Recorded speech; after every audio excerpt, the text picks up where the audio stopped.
welcome to the YouTube channel of Cloudy ML.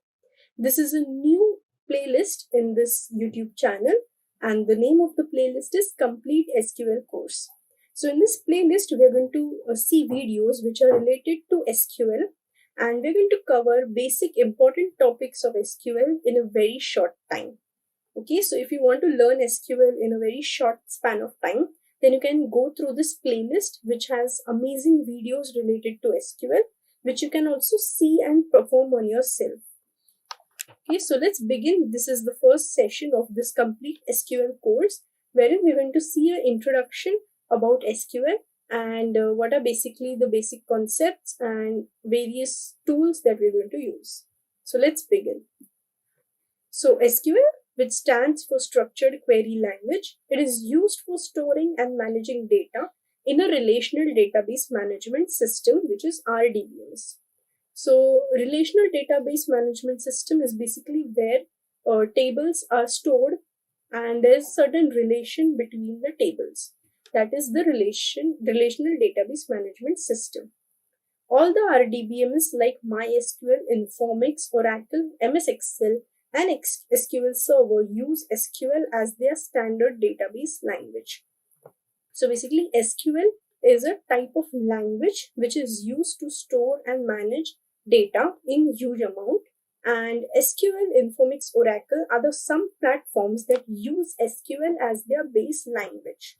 Okay, so these are the SQL data types which are frequently used. First is the numeric, which has int and float. Int is used to store integer numbers and float is used to store decimal numbers. Then we have character string, which has char and varchar. Char means it has a fixed length, and varchar we have a variable length of the characters. Okay, so for example, if you have defined that the length of a character is 10 in the char data type, then you can store only the characters which have the length of 10. But if you store a data using the varchar data type and you have considered the limit as 10, then the length could be anything from 1 to 10. Okay, so you can use variable length type. That is the varchar data type. Then you have the Unicode character string, which is nchar and ntext, which is used for a big amount of text data. Then you have the binary, then date and time, okay, and then the miscellaneous, where you have XML and JSON data types that are also available in SQL. So basically, we are going to most frequently deal with only 3 to 4 data types, which will be int, char or varchar, and the date. Okay, so these are the various subtypes of SQL, or we can say the elements, basic elements of SQL. First, which is the DDL, DML, DCL, TCL, and DQL. So DDL is nothing but the data definition language. Data definition language we use to give a structure to the data, okay, and how basically the data will look like. So in that we have 4 queries or 4 commands, which are create, drop, alter, and truncate. Then we have DML, which is the data manipulation language. So once the tables are created, you can use the DML to make changes to the table. So it is insert, update, and delete. Then you have the DCL, which is the data control language, where it is there are 2 commands over here, which are grant and revoke. They are used to give certain permissions related to the data. Then you have TCL, which is the transaction control language. These are related to the topic called transactions, and it has 3 commands over here: commit, rollback, and save point. Then finally you have the DQL, which is the data query language, and it has a command which is select. So data querying is used for extracting the data from the table as how we want it. Okay, you can apply certain conditions on it as well. We're going to see all of these 5 languages in detail in this complete playlist. So thank you for watching this video. This was the introduction of SQL, and do follow the further videos in which we are going to complete the course of the SQL course, in which we're going to see various topics of SQL in a short span of time. We are going to perform a hands-on of this SQL course on MySQL Workbench. So from the next sessions, you can install the Workbench. Okay. This is the interface of MySQL Workbench, and you can visit the official website of MySQL and you can perform the installation on your system. In today's video, we're going to see the topic DDL of our complete SQL course. So let's begin. DDL, which is Data Definition Language, is a language for describing data and its relationships in a database. So basically, a database consists of numerous tables. So DDL is the language that is used to give a shape and size to these tables, to create the tables, or to have a change after creating the table. If you want to change the structure of the table, then also you will be using the DDL language. So DDL has 4 basic commands: create, drop, alter, and truncate. So we're going to see all these 4 commands in detail with some example. So if you want to perform these queries along with me, then you can do so. Just open your MySQL Workbench and follow what I am doing. So the create command is used to create a database or a table. So this is the syntax: create table, table name, and then in the bracket, column name, column type, constraints, etc. Okay, so let's create a table which is library, having columns like serial number, student name, class, book name, author, issue date, and return date. So now open your MySQL Workbench. First, let's create a new connection. So you can click on this plus over here. Let's create complete SQL. Okay. Just double tap to open. You can put your password. So this is the page.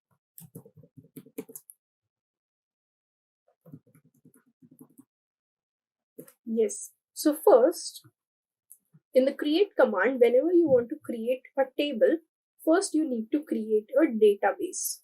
So let's try creating a table, okay, and see what happens.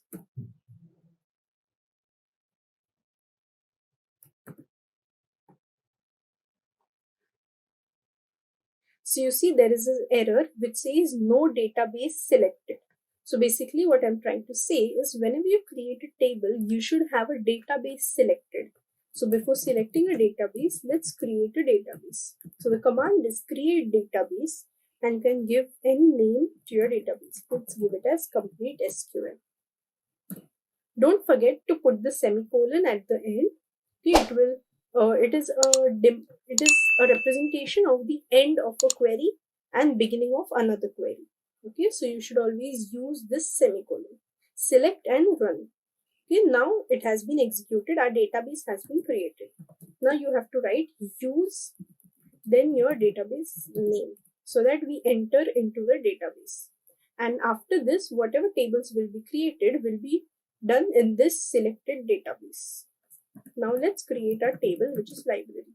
So simply write create table, then the name of the table, which is library, open bracket. Now in this you have to give your column names. So the first column name is serial number, or let's put this as underscore. Serial number. Now the column type. So here the column type will be int, and let's give the length as 3. Okay, comma. Now another column name. The next column name was student name, then class, then book name. Now student underscore name. Now for student, let's give the data type as varchar and the limit as 15. Student name, then you have the class. For class also, let's keep it as varchar, 3 digits or 3 characters. Then you have the book name. Book name also we'll keep varchar because all of these values will be in characters. 15. Then you have author as well in varchar. Let's give the size as 15 only. Then you have the issue date, which means at what date the book is issued. So issue date is a date. So basically the date data type will be date. You simply have to write date. Then the return date. This also will be date. Put a semicolon at the end. Now select the entire thing and run. Okay, so the table has been created. You can also use show tables to see all the tables in your database. So let's see. So yes, you see the tables given are library. So our table has been successfully created.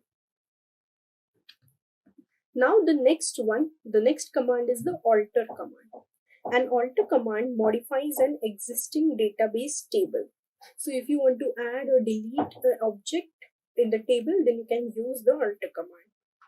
So this is the syntax: alter, object type, object name, and parameters. So let's understand this with an example. Add a column book number to the library table. So let's add a column. What you will do is alter table. The table name is library. Add column, and the column name is book underscore number. Int. Let's give the size as 3. Okay, so simply we have written alter table library, add column book number. This is the new column that will be added. Int 3. Run. Okay, so yes, the table has been, the column has been added. For showing the column, write select star from library. This will show you all the data from the table. We have not inserted any data as of now, but we can view the columns over here. So you see the book number column has been added, and these are all the other columns that we added before. Okay, let's move ahead to the next command, which is the drop command. So a drop command is used to delete objects such as table, index, or view. Syntax is drop object type, object name. So now let's drop the column book name and then the entire table. Let's see how you drop a column. So write alter table library, drop column book name. So what this will do is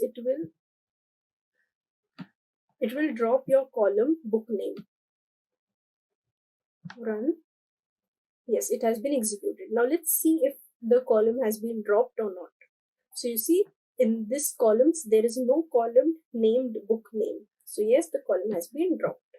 Let's see how to drop a table. So simply you need to write drop table library.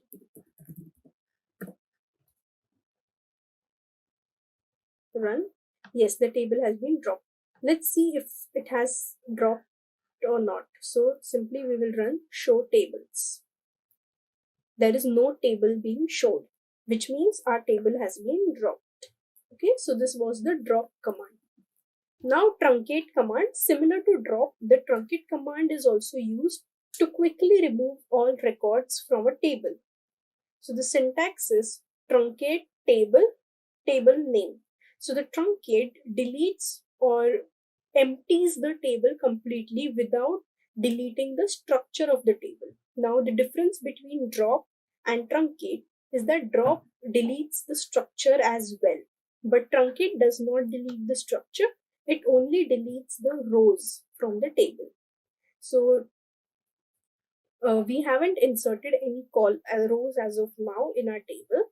So in the next video, when we insert the rows in our table, then I will show you this truncate command, that how it operates. Okay. So I hope you have understood the 4 commands that we saw in today's video. You can practice it using your own queries as well. try creating more and more tables and performing these queries. In the next video, we are going to see the DML language, which is the data manipulation language. In today's video, we are going to see the topic DML. So DML is the data manipulation language which is used for adding, deleting and modifying data in a database. So basically we had seen DDL in the previous section, which was data definition language. It is used to create and give a structure to the tables.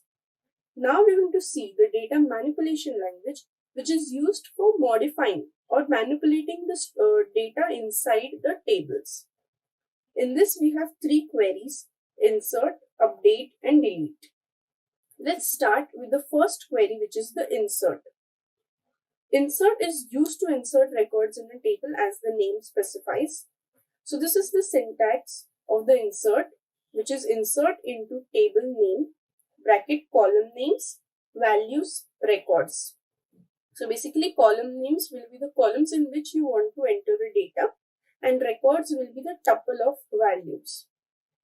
So if you want to insert the records in all the columns, then you need not specify the column names. You can leave it blank. So in the previous video, we had created a table which was library. So now we're going to insert suitable records in the library table. So first, write the database name.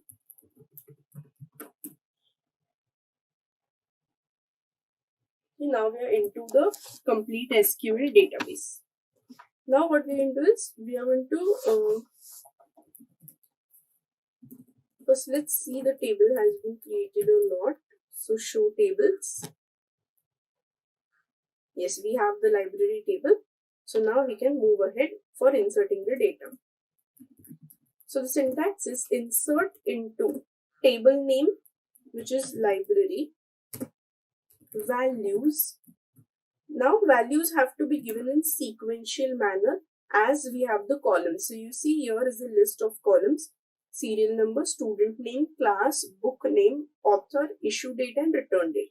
So let's give the serial number as 1, student name as Simran. Then we have the class, let's give class as BE.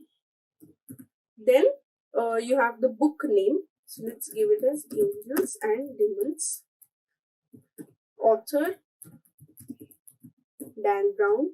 Then you have the issue date. So this there's a specific format for writing date in SQL, which is year, then month, and then the date. And similarly for return date, you write the year, the month, and then the date. Close the bracket, give a semicolon. Now run this. Okay, so the data has been inserted. Now let's insert the data for specific columns. So for that, what you will do is you will simply mention the column names. So insert into library. Let's insert the data only in 3 columns, which is serial number, student name and class. Values 2. Then let's write the name as Ankita and class as TE. So now it will insert the data only for 3 columns. Okay, so the data has been inserted. All the other columns will remain blank. Now let's see the next command, which is the update command. So update command is basically used to change or update the current and existing data. This is the syntax: update table name, set column name equal to value, where condition. So basically update will take place only for certain rows. Okay, for that you have to mention the condition. So the example that we're going to see is update the book name issued by Simran. So here issued by Simran is the condition, that is the student name is Simran, and what you want to update, you will update the book name.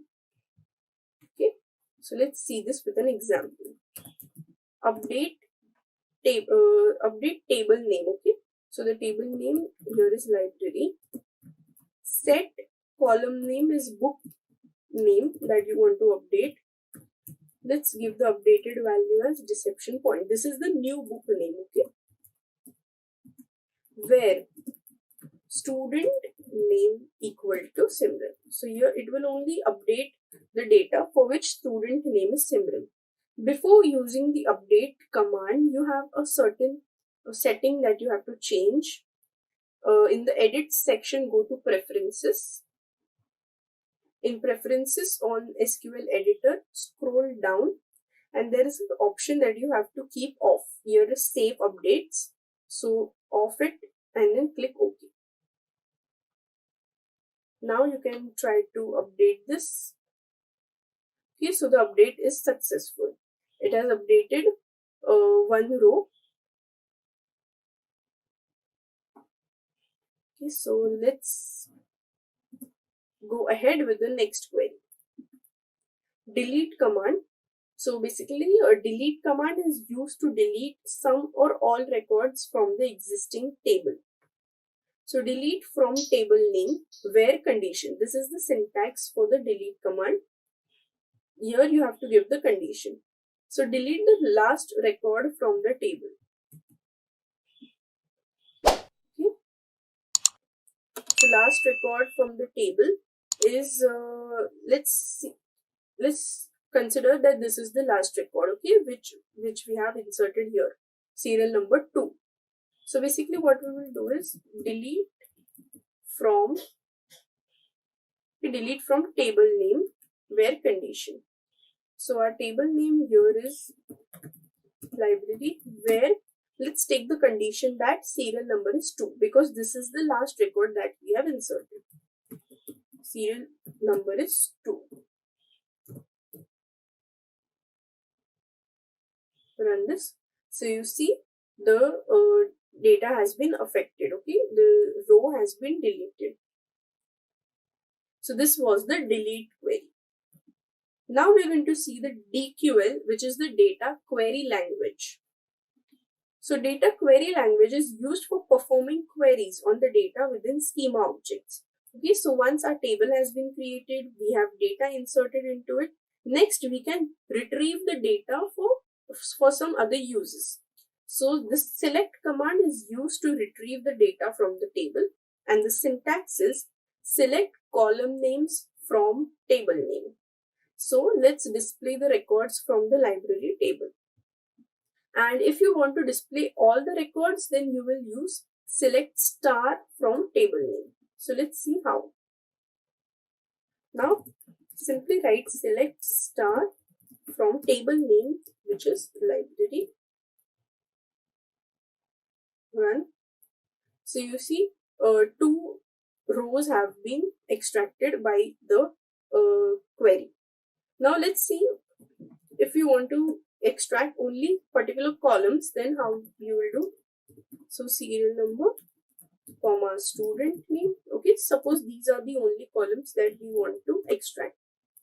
So you will only specify the column names that you want to see. Okay, so you see only 2 columns have been extracted. Okay, so these were the 4 queries that we saw today: insert, update, delete, and select. So I hope you've understood this, and you can also practice this as we did, and you can use other tables as well to practice. In today's video, we're going to see the table constraints topic. Okay, so we saw the previous topics, which are DDL, DML, and DQL. So if you have missed those videos, then I suggest that you complete those videos and then you can start with this video. So let's begin with the table constraints. So basically, table constraints are certain type of conditions or restrictions that are applied on entering data in the table. Okay, it will give a limit or a barrier that you can enter only certain type of data in a particular column. So these are the types of constraints in SQL, which are unique, foreign key, primary key, check, not null, and default. We're going to see all of these one by one along with examples. So let's begin with the first constraint, which is the not null constraint. So basically this constraint tells us that we cannot store a null value in a column. Okay, that is, if a null value is stored, then it will not accept this particular value in the column. Okay, so basically let's create a table, another table, books, which is having the book number as not null. So I'll show you the syntax as well. Okay, we are in this database and we are going to use the same database to create another table, which is books. Create table books, and the columns will be first book number. Then you have to specify the data type as well. Okay, and simply you will write not null over here. For now, we are not executing this because we have to apply other constraints as well. We just write not null. Now, let's move ahead to the next constraint, which is the unique constraint. This constraint, when specified in a column, it tells us that all the values in the column must be unique. Okay? Which means you cannot add repeated values in that particular column. You have to add only unique values. So add a column book name which is unique. So what you will do after this only, you will add a column book name, book underscore name, specify the data type varchar, and this is unique. So simply write unique over here. Okay. Now let's move ahead with the next constraint, primary key constraint. So a primary key is a field which can uniquely identify each row in a table. Now you see there are many columns in a table. Okay, as we saw in the library table also, you had serial number, student name, book name, author name, etc. So primary key is a specific column which identifies uniquely the rows of the tables. Okay, so assign book name as the book number as primary key. Okay, so simply what you have to do, write your primary key and then in the bracket write book name, book number. Okay, now let's move ahead with the foreign key. So a foreign key is a field which can uniquely identify each row in another table. Okay, so foreign key basically means that if there are two tables, and in our case that suppose, see from this example only you can understand it, assign book number as the foreign key of the library table. So basically book number, now we are going to create this table. Okay, now we are going to create this books table. In that table we have set the book number as primary key. Correct, your book number we have set as primary key, but it is also present. Now we are going to add book number to this library table. So it is present in the library table and it is the primary key of the books table. So basically book number will be the foreign key in library table because it is the primary key in books table. Okay, so this is the meaning of foreign key. So now let's add the column book number in the library table. So alter table library, add column. Okay, the column we're going to add is book underscore number. Let's give int 3 and you have to specify the foreign key. So the syntax is foreign key bracket book underscore number. Then you have to write references. Okay, references, write the table name. Here our table name is books and column name is book number. So don't execute this query first because first we need to create the books table. Then only you can create, you can add the column in library table. So first let's write down all the queries of all the constraints, then you can move ahead for executing. The next constraint is the check constraint. This helps to validate the values of column to meet a particular condition. So for example, you want to apply some condition while entering the value, then you can use the check constraint. So create a column number of copies in the books table only accepting values greater than 15. So here if you enter the value as 13, then it will not accept the column value. So we have to create another column which is number of copies. Let's give int 3 and simply write check in the bracket number of copies is greater than 15. Correct? Okay, so check constraint we have applied. Now next is the default constraint. This constraint specifies a default value for the column when no value is specified by the user. Okay, so we have seen in the insert command that we specify the column names while inserting values. But if someone fails to specify the column name, then it will put this default value, which is the pre-decided value. So create a column school name that will accept some default value. So another column we are going to create, which is school name. Let's give the data type as varchar and simply write default, give some default value like CGM. Okay. So the query is complete now. Close the bracket, give the semicolon. Now we can run this create books table query. Simply select this much part. Now run. Okay, so our tables have been books table has been created. Now also let's add this foreign key.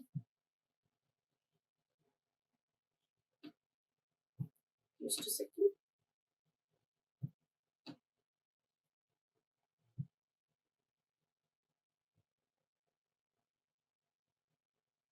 There's a syntax error, alter table, library, add column.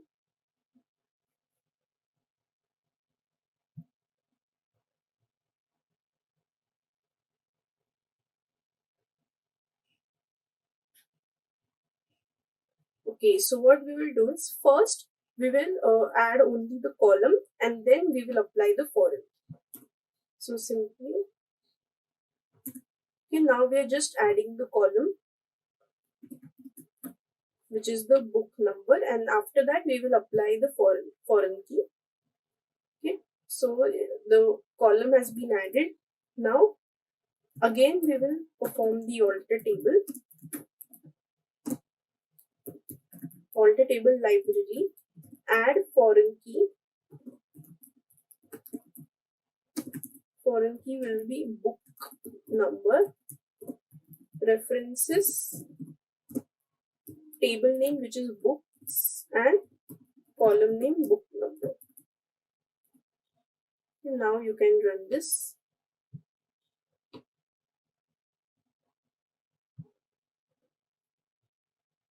Okay, so our foreign key has been added. You can simply see the description of the table. From that you will understand if it is added or not. So describe library. Okay, so you see in the end you have a book number column which is added. Okay, you can also describe the books table in this. You will be able to see all the constraints over here. So you see default value of the school name is set as CGM. Then at book number you have the primary key. Okay, book name you have the unique key. And see here, book number we had added the not null constraint. So your null value is no. Okay, so this is how you add the constraints to a table. Now you can also check for inserting some data.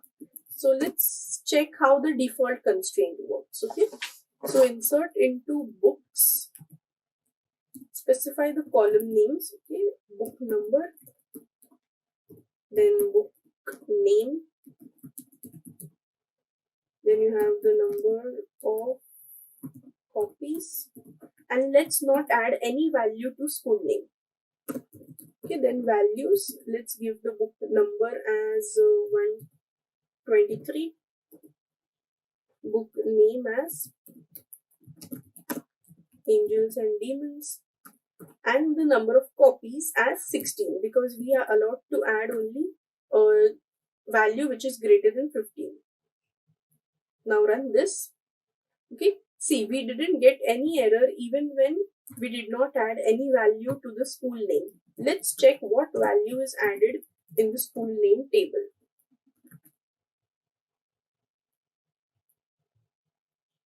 Okay, so you see it has automatically added the school name as CGM because we had given the default constraint over there. Now let's try adding nothing in the book number column. For that I will simply copy this, and here let's keep this empty. Okay, and let's check what will happen. Remove this. If you remember book number, we had added the not null constraint. So you see it has given us an error. Field book number doesn't have a default value. So basically it is not allowing us to insert any null value. We only have to insert null value in the school name column because it has set a default value for that. Again, let's check adding a value which is less than 15 in the number of copies column. Let's this be 124. Let's change the name.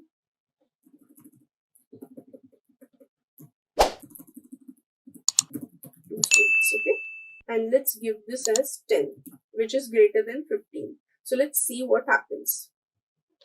You see it is giving an error.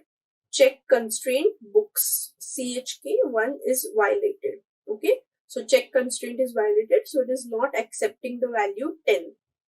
Okay, so I hope you've understood all the constraints that we saw today, and keep practicing. Do it with different data set, with different tables, and with different columns that you want. You can add as many columns, you can add as many constraints. So in today's session, we're going to see the topic where clause, comparison operators, and logical operators. So let's begin. So the SQL where clause is basically used to specify a condition while fetching the data from a single table or by joining the multiple tables. So when performing queries, sometimes we only want some specific data. For example, if we have a student's table, so we want the data of only a single student, okay? So in this case, we can use the where clause where we can specify certain conditions to extract the data.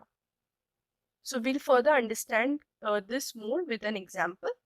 So this is the syntax first. Select column 1, column 2, like whatever columns that you want from table name where condition. So in this condition, you can give any condition that is suitable for your query. And for the conditions that you want to specify, various operators are used, like the comparison operators and the logical operators. So first, let's look at the comparison operators. Comparison operators are basically used to compare two values according to the name. So this equal to operator gives the equality or the equalness between two quantities. Then the inequality operator. Okay. Then we have the less than equal to, greater than equal to, less than operator, greater than operator, not greater than operator, and not less than operator. So these are various operators, comparison operators, which we can use in the where clause. So basically, if you want the data of a student whose age is greater than 18, so here you will use the greater than operator in the where clause. Okay, you will write select student name from students table where age is greater than 18. Okay. Now let's look at the logical operators. Similar to comparison operators, logical operators are also used in the where clause. So these are the various operators. All, so it returns true if all of the subquery values meet the condition. Okay, so if you want this data, like for students data wherein all students have the age of 18, so it will return only the data when all students will have 18 as their age. Then you have AND operator where it will combine two conditions and will return true if both the conditions are true. Then you have the ANY operator which will return true if any one of the subquery is true. Then between, okay, between operator is used to check whether the value is present in between two values. Okay, it is within the range of comparisons. Then you have the IN operator. It is used to check whether a particular value is present in a list of expressions. Then you have a not operator, which is opposite, okay? Not true. Then you have the or operator. And or are used in complementary, okay? Or is used to specify true if any one of the conditions is true.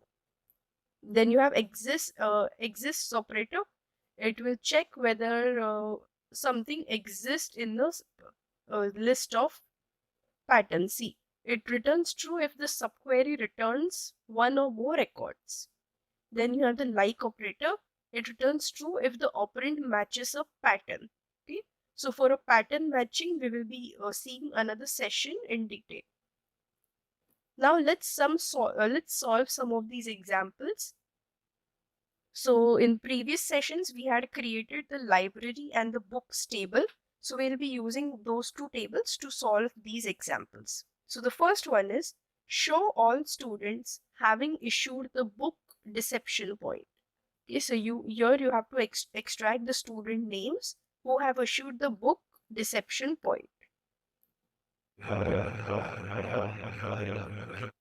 So this is the MySQL workbench.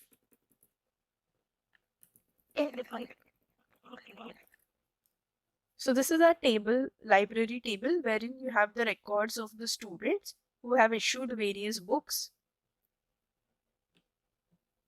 Okay, so according to the question, we want to extract the student names, those who have issued the book of deception point. So here you can see we have 1, 2, and 3. 3 values.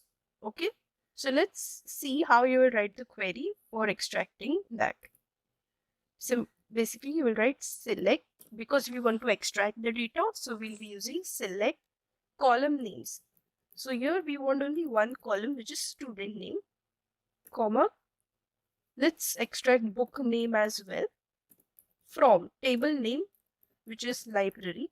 Then you have the where clause, where book name equal to deception point. Okay, this is what you will mention, so that it will return only the student names that have issued the book deception point. So you see, these are the students that have issued the deception point book. Now the next example, show all students having issued the books deception point or angels and demons. So here we'll be using the or operator because we want to extract the student names who have issued any one of these two books. The book can be deception point or angels and demons. So let's write the query for that. Select student name or book name from library where book name equal to deception point. Now you will use the or operator. Simply write or book name equal to angels and demons. Okay. So we have used the or operator over here, and you can see the records or the student names which have the book name as deception point or angels and demons have been extracted. So here we have used a logical operator, which is or operator. Now show book names having less than 20 number of copies. Okay, now we have to extract the book names that have less than 20 number of copies. So the number of copies information is present in the books table. Okay, we had created a table named books. In that we have the number of copies information. See here you can see number of copies. So let's write the query. Select book name, comma, number of copies from books where. Now we want to extract only the book names which have number of copies of less than 20. So simply use the less than operator and write 20. Select this and run. You see, there are only 2 books which have number of copies less than 20, which is 16 and 18. Now next, show students of class BE and TE. Okay, so we have students of 2 classes, BE and TE. So we have to show all the students of the classes BE and TE as well. So book student name from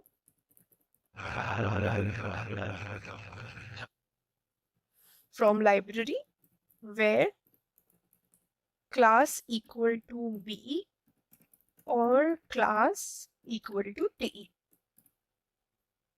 Okay, select this. Sorry, this will be AND. So let's check if it gives any output. So you see there is no output over here. Why? Because in the table, we don't have any student who is present in both the classes. Okay, there is no student who is present in class BE as well as in class TE. The student is present in only one class, either BE or TE. So that is why this is not giving any value, because there is no student who is present in both the classes. Here, if you replace AND with OR, then it will, just a second, then it will give you an output. See, so now it is giving the list of students who are present in B or T, but it will not give you any output when you check which students are present in both the classes.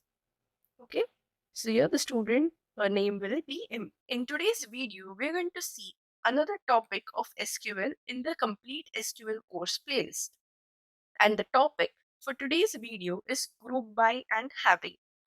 So these are very important 2 major topics of SQL which are used and asked in many interview questions of SQL. So let's begin with understanding what is group by and having. So basically, these are 2 different clauses, but are they're used together more frequently. Okay, so first let's see what is the group by clause. The group by statement groups rows that have the same values into summary rows. So basically, it will group the data in such a way that the values, okay, some attribute, based on some common attribute, it will group the rows. So first let's see the syntax and then we'll see an example of group by clause. So the syntax is select column names from table name where condition. Like you can either use the where condition or you can not use it based on the problem statement that you have been given.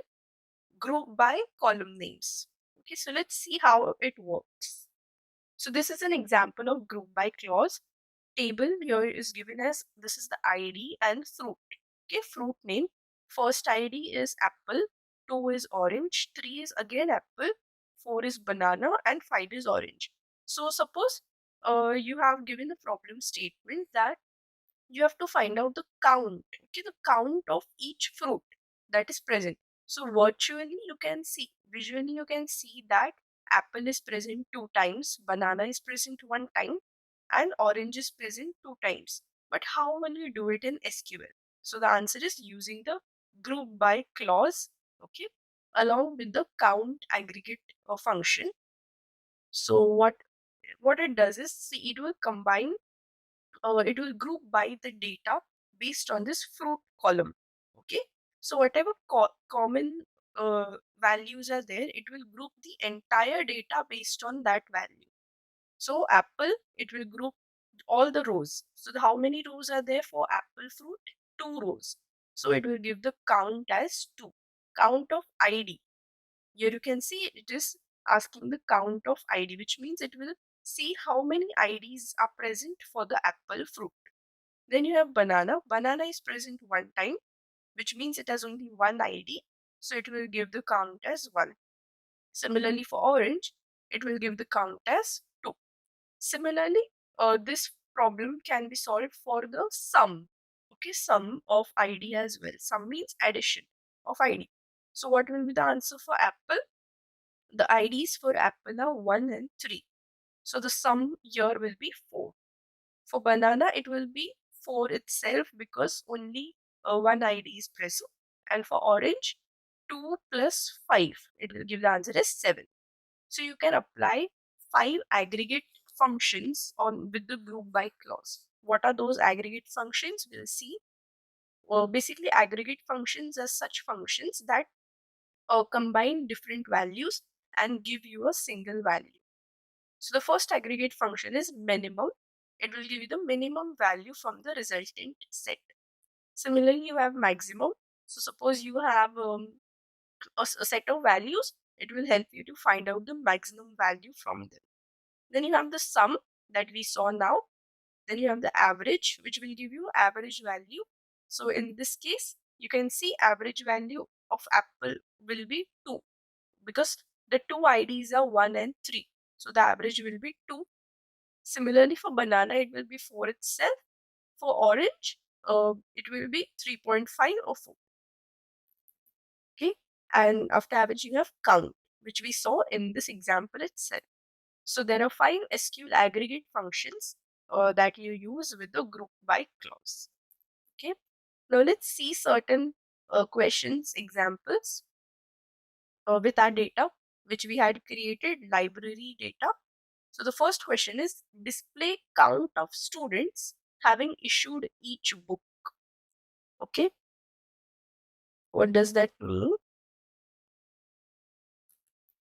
So this is our SQL workbench. Click on first, before using, you have to always click on use database. First, I'll show you the table that we had created. This is our library table that we had created, as you know. And basically for this session, for this exercise, I have added another column, which is the credit score column. And I've assigned different values. How have I added the credit score column? Using the update table command. I'll show you. You can do it with your data as well.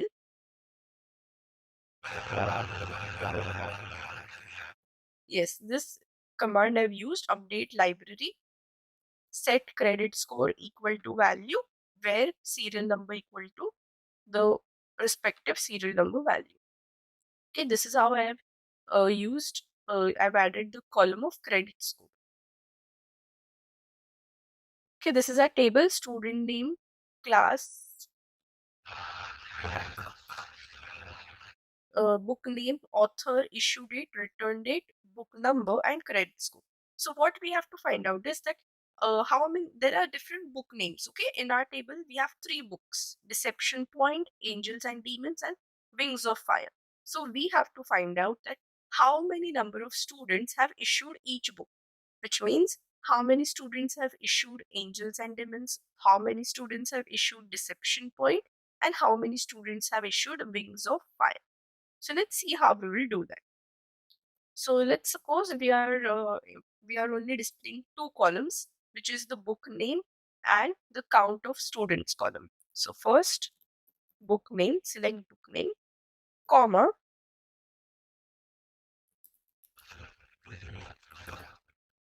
count of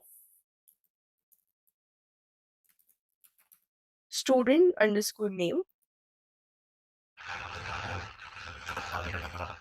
from the table name, which is library, group by. Okay, now you will write group by. Here we don't need the where condition, so we will skip it. Group by book name. Okay, done. This is your query. Let's run and see the results. Okay, so you see, book name, you have the book and the count of students. Deception Point, 4 students have issued. Angels and Demons, 2 students, and Wings of Fire, 2 students as well. Now here you can change the column name. Here it is simply displaying count student name. Let's get as, let's say, count of students. Now you can run this and you see the column name has changed. Okay, so this is how you use the group by clause. Let's see another question.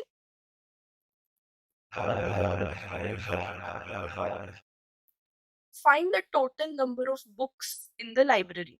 Okay, so you simply have to find out the total number of books that are present in the library. Now, the information about the count of books is present in the books table. I'll show you. Here you see number of copies. Okay, number of copies. Uh, Here they haven't mentioned in the question that you have to find out the unique number of books. So basically, unique books are only 3, but we have to find out the total number of books that are present. So how you will do that?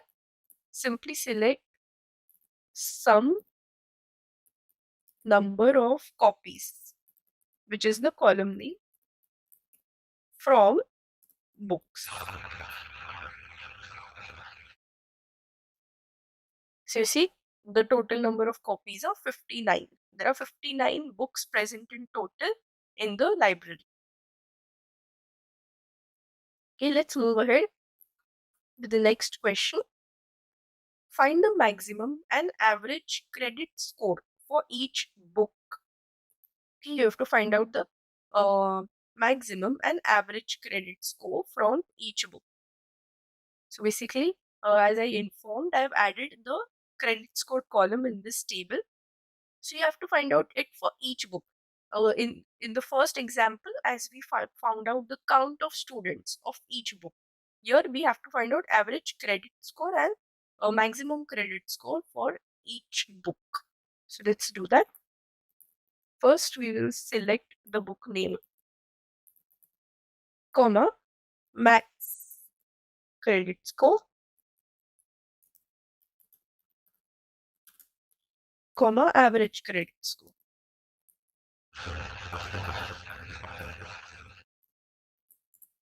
From library, group by. Now the group by will be done for book name because we have to find out for each book. Select this and run. Okay, so you see it is displaying the max credit score for deception point. It is 7 and average is 4.5. Okay, and similarly for the 2 books it has displayed. Okay, so basically this is the group by clause and you can use it in many different ways. Now let's move ahead in the session. We'll now see the having clause. Now, basically the where clause cannot be used to filter the group rows based on the condition. So for that purpose, we have the having clause. Basically, we have seen the where clause, which is used to group by the entire query. But, which is used to apply condition to the entire query. But if you want to apply certain condition on the grouped data, so for that, we have the having clause. We'll understand this deeply with an example. Before that, let's see the syntax. So it is similar. Just after group by, you use the having and condition. Now let's see the example. So suppose this is a table of agents where you have the agent name and the commission. Okay, this is the commission 0.13, 0.14, 0.11. First, you take the count of people who have this commission. Okay, so suppose for commission 1.5 you have the count as 4. For commission 0.11 you have the count as 2. Okay, so this is basically the count of commission for each amount of commission. What is the count? And suppose you want to filter this data, that you only want the data which has a count of more than 3. Okay, so for that you will use the having clause, having count star greater than 3. So here it will only display the data which has a count of more than 3. So in this table you can see only 4, only 0.15 has a count of 4, which is more than 3. So it will display only 4. It will display only this row. So this is how you use the having clause. Let's solve certain questions related to it. So display the book having the highest total credit score. Okay, so you have to display the book having the highest total credit score.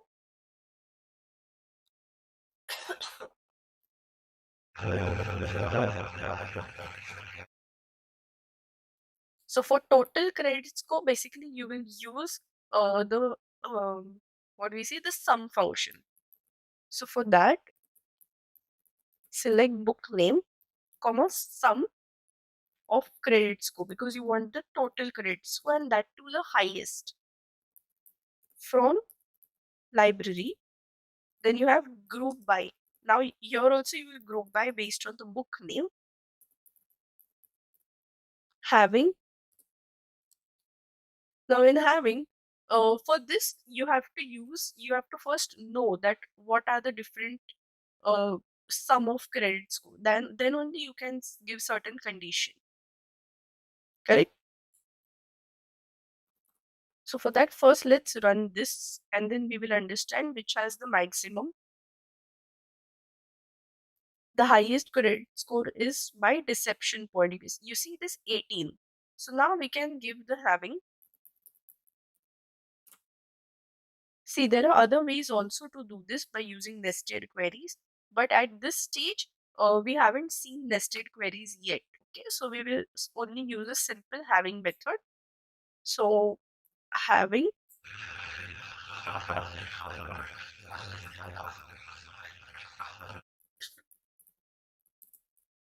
equal to 80. Okay, now let's run this. So see, it has displayed the book name which has the highest total credit score, which is the deception point. Okay, now let's solve another one. Display the books having total credit score of greater than 10. Okay, this is similar, just the having clause will change.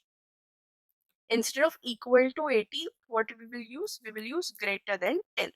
All the other things will remain the same. So there is only one which has greater than 10, which is deception point only. Let's see, greater than equal to 10. So in this case, there are two books. Angels and Demons has a total credit score of 10. Okay, so this is the syntax for the having clause. Next, find the book that has been issued by more than 3 students. Now, how you will do this? First, we will calculate the count of books that has been issued by each student. So, book name, comma count, student name from library, group by book name, okay, because we want the data for each book. Having. Now in the having, you will use count greater than 3. Okay, so let's see which book has been issued by more than 3 students. So the book is Deception Point. It has been issued by 4 students. Okay, so I hope you have understood this having group by and having clause. You can solve more and more questions of the similar type so that you get a thorough idea of how it works. So in today's video, we're going to see a new topic of SQL in the complete SQL course. And the name of the topic is order by and limit. So these are two different clauses that we're going to see today in SQL. So let's begin. First is the order by clause. The order by keyword is used to sort the result set in ascending or descending order. And the order by keyword sorts the records in ascending order by default. So basically it is used to sort the data that we have, the result set in ascending or descending order based on a single column or multiple columns as well. So the syntax is select columns from table name, where condition, group by column names, having condition, order by column names. So basically here where, having, all these are optional, where group by having are optional. Okay, you can skip any of them based on your problem definition. Let's solve certain questions related to it so that you understand it more nicely. So the first is display count of students having issued each book in descending order. So basically we have seen this question in group by clause, wherein we find out the count of students having issued each book. So we're going to display that data in descending order. Let's see how we will do that. So select, first we will select the book name. All of this, our data is present in the library table. So we will be referring the library table only. Select book name, then you want the count. So count aggregate function, count of student name from library, group by. Group by will be done on the book name itself. Now you will use the order by. Order by column name, you want the count to be the column name, correct? Yes, display count in descending order. So simply you will use count student name as the column, and for descending order you use the keyword descending over here. If you don't use descending, it will simply arrange the data in ascending order by default. So let's see how it displays. Okay, so you see it has displayed the count in descending order 4 to 2. Let's see by removing the descending keyword how the data will look.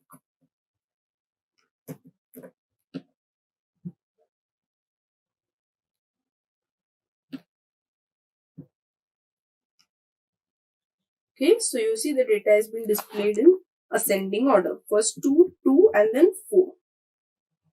Okay, now the next question, display all student names in ascending order. So we have to display student names in ascending order. For that, select student underscore name. So in this case, we don't want the where clause, we don't want the group by, we don't want the having. So directly we will go to the order by. Order by student name. Select run. Okay, so you see the data has been sorted in alphabetical order. David, Deepa, Ishan, Rajat, okay, from D up till T. Okay, so this was the order by clause, which is used to basically sort alphabetical as well as numerical data in ascending or descending order. Now the next clause that we're going to see is the limit clause. So the limit clause is used to set an upper limit on the number of records that are returned. Okay, you can put a restriction on the number of data that you want to return. Okay, suppose there are 100 of rows in the result set, but you want to see only the top 10 data. So in that case, you can use the limit clause. So the syntax is select column names from table name, where condition limit number. Okay, let's solve see this with two examples. First one is display top 3 students according to credit score. Okay, so you want to display top 3 students according to credit score. So here you have to use the order by also, because you want the top 3 students of first should be with the highest credit score, second should be with the second highest, third should be with the third highest. So for that you also have to use the order by, because then only it will sort the data in descending order and then you will get the highest credit score at the first place. So student name, comma, credit score from library. Okay, now first we will use the order by credit score, because you want the highest credit score first. So we will use descending as well. Limit 3, because we want the top 3. Select and run. So you see these are the top 3 highest credit scores of 7, 6 and 5. You can also see the lowest credit scores, but according to the question, we have seen the highest credit score. You can also change this limit to 5, and you will see that you get the top 5 highest records. Okay, these are the top 5 highest records. Now the second question, display 3 books with lowest number of copies. Lowest number of copies.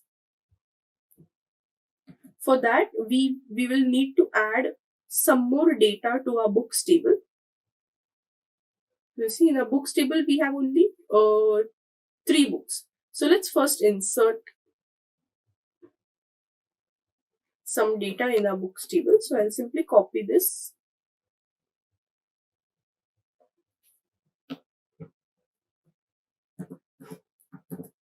Okay. We have done up to 125. This will be 126. Let's give the name as number of copies as 10 and run.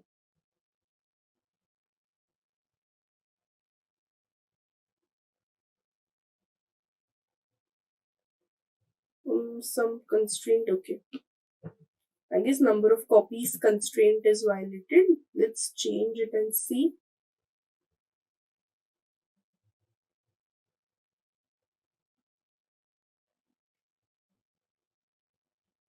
Just a second.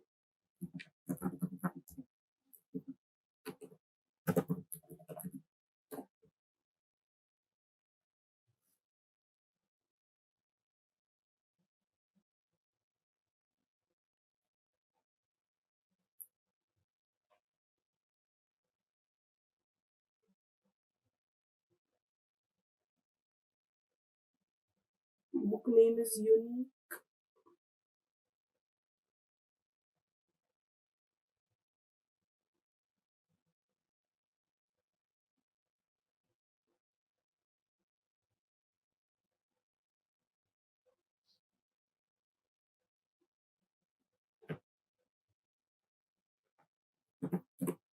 Let's see another value if it's working.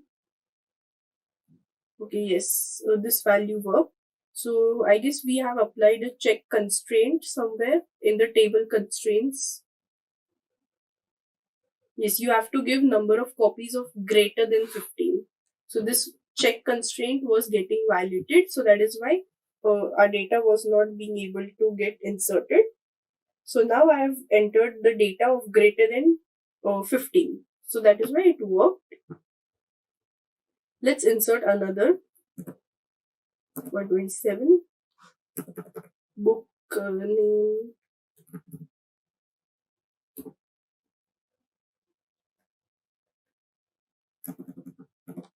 The Sleeping Beauty.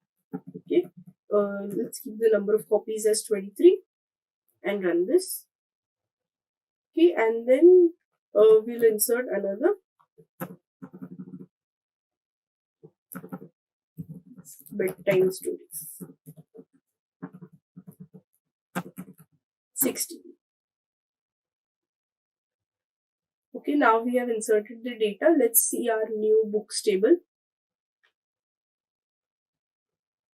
Okay, now we have a many number of rows. We have almost 6 rows now. Now we can solve this second question.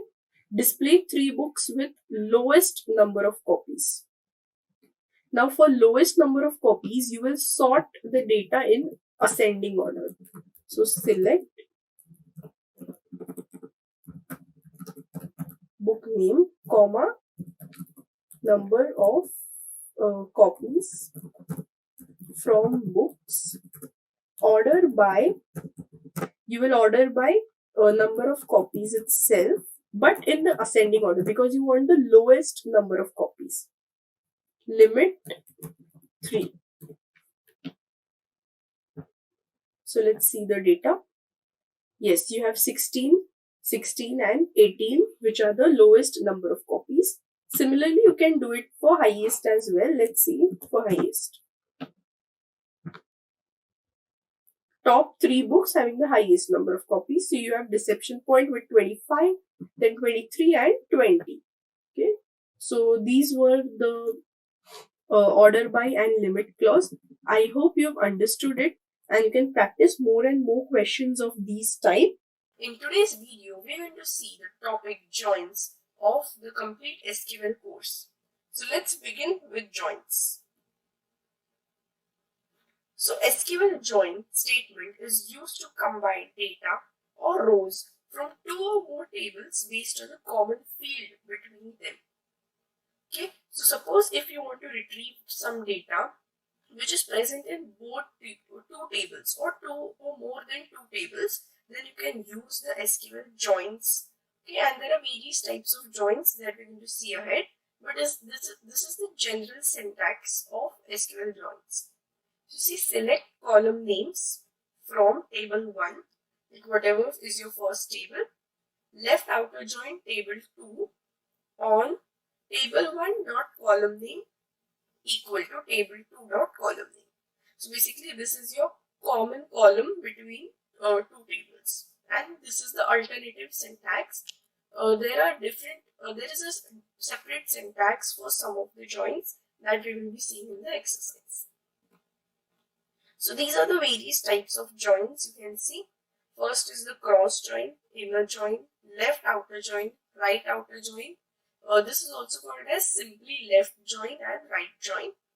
Then you have the full outer join and then the self join. So let's understand each of them separately. So basically cross join, in cross join, as the figure denotes, like each element or each row is combined with every other row in the other table, and different combinations are found. See, 1 is combined with 1, 2, 3. 2 is also combined with 1, 2, 3, and 3 is also combined with 1, 2, 3, and vice versa. Okay, so this is cross join, where all the rows from a single table are combined with every other row from the other table. Then you have the inner join. In inner join, as you can see, only the common records between two tables are retrieved. Okay, so whatever are the common records are retrieved from the two tables.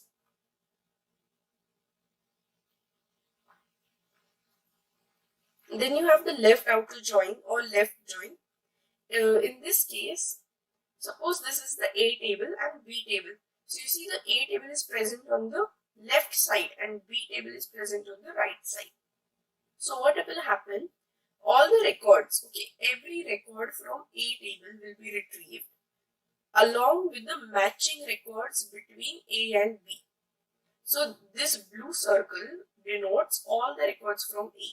But this inner part, which is the intersection of A and B, denotes the matching records between A and B. So this is the meaning of left outer join. Similarly, in right outer join, all the records from the right table, okay, whichever table is present on the right, all the records from right table will be retrieved along with the matching records from right and left table. Okay, so this is the right outer join.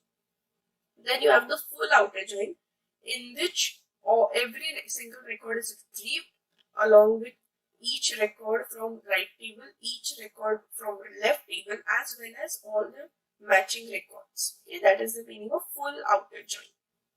And then you have the self join. Here, a single table is joined with a copy of itself.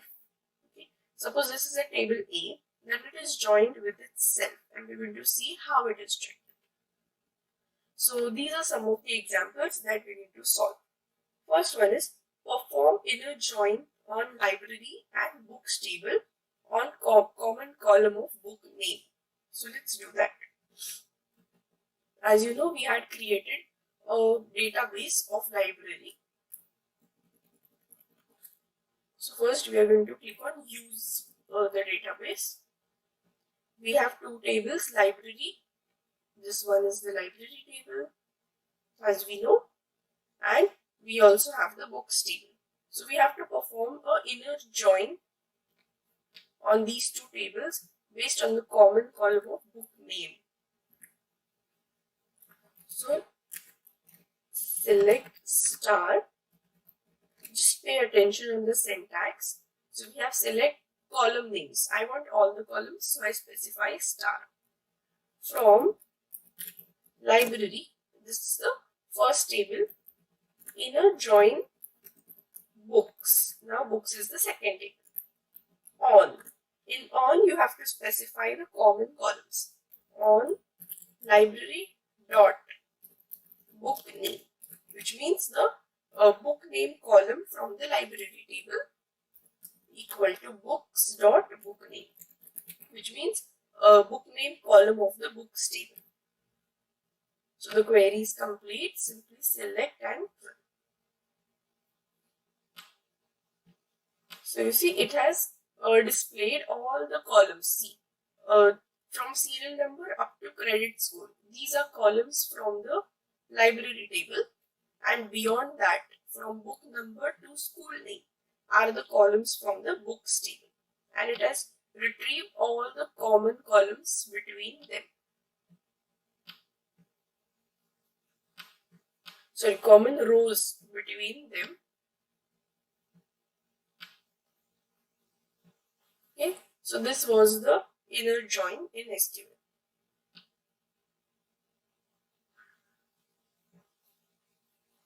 Now let's move ahead. Perform left join and right join on library and books table. Okay, now the syntax will be the same. So let's just copy this. But instead of inner join, we will use the left join. Select and run. Okay, so you see, in left join, on the left hand side we have the library, and on the right hand side we have the books. So what it will do is it will extract all the rows, all the data from library table and matching data between two of them. So you see over here all the data from library table is present, and over here it will give you matching data. How matching data? Because book name, we have joined based on book name. So suppose here Sahil has taken the book Deception Point. So in the same row it will give the information for Deception Point only. So you see in this entire row from the books table it has given the data of Deception Point, which means book name is the common column, correct? So it will give you the common data based on the book name column. Similarly, if you see Rajat has taken the book Wings of Fire. So it has given the information of Wings of Fire book from the books table.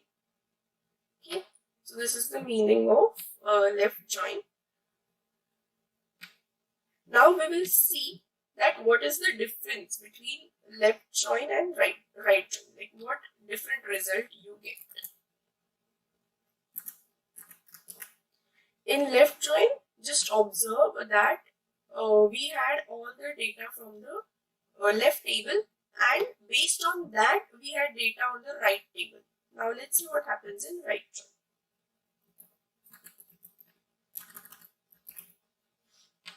Select and run.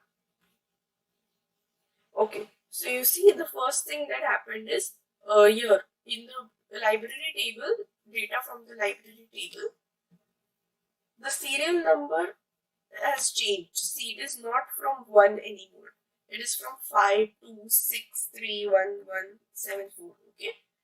But for the book number, okay, for the books table, this side is for the library table, and on the right hand side you have the books table.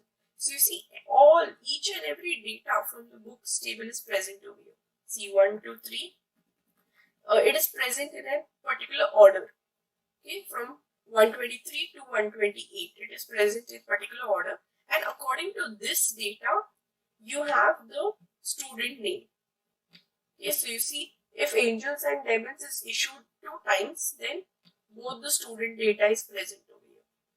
But in the left join we had first the student name, and according to that we had the book name from the book table. But in the right join we have all the book names, and according to that we have the student name. So you see the difference between the left join and the right join. In the left join, the left table is given the priority, and based on that data is shown in the right table.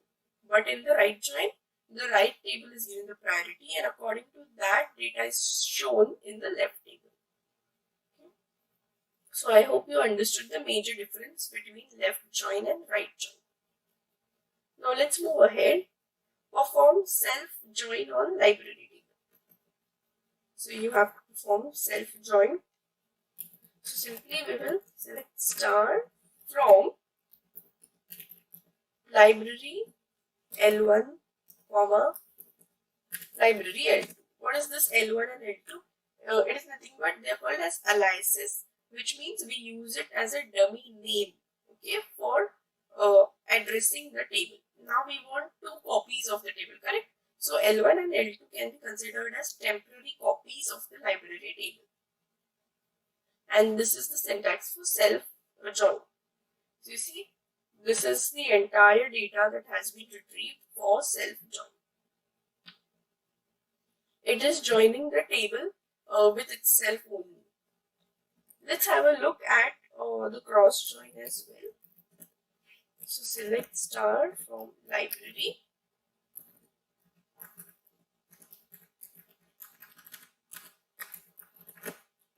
Cross join books.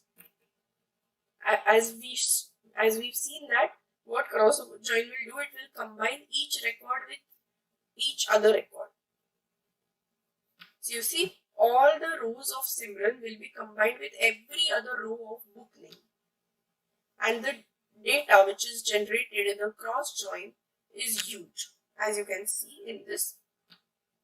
See, Deepa is combined with every other row of the book name. Similarly, for all the other records, cross join has been done.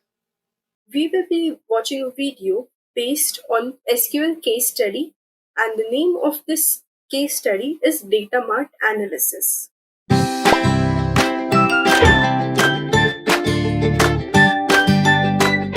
Okay, so in this case study, we will be first understanding the problem, the data, and we are going to use various SQL queries to find out certain answers to certain questions that are provided in this case study. Okay, so using the SQL queries, we will be understanding the data, we will be cleaning the data, and we will be exploring the data to answer certain questions. So now, let's see what exactly this case study means and what exactly it is related to. So Data Mart is the latest venture that I've started, and I want your help to analyze the sales and performance of my venture.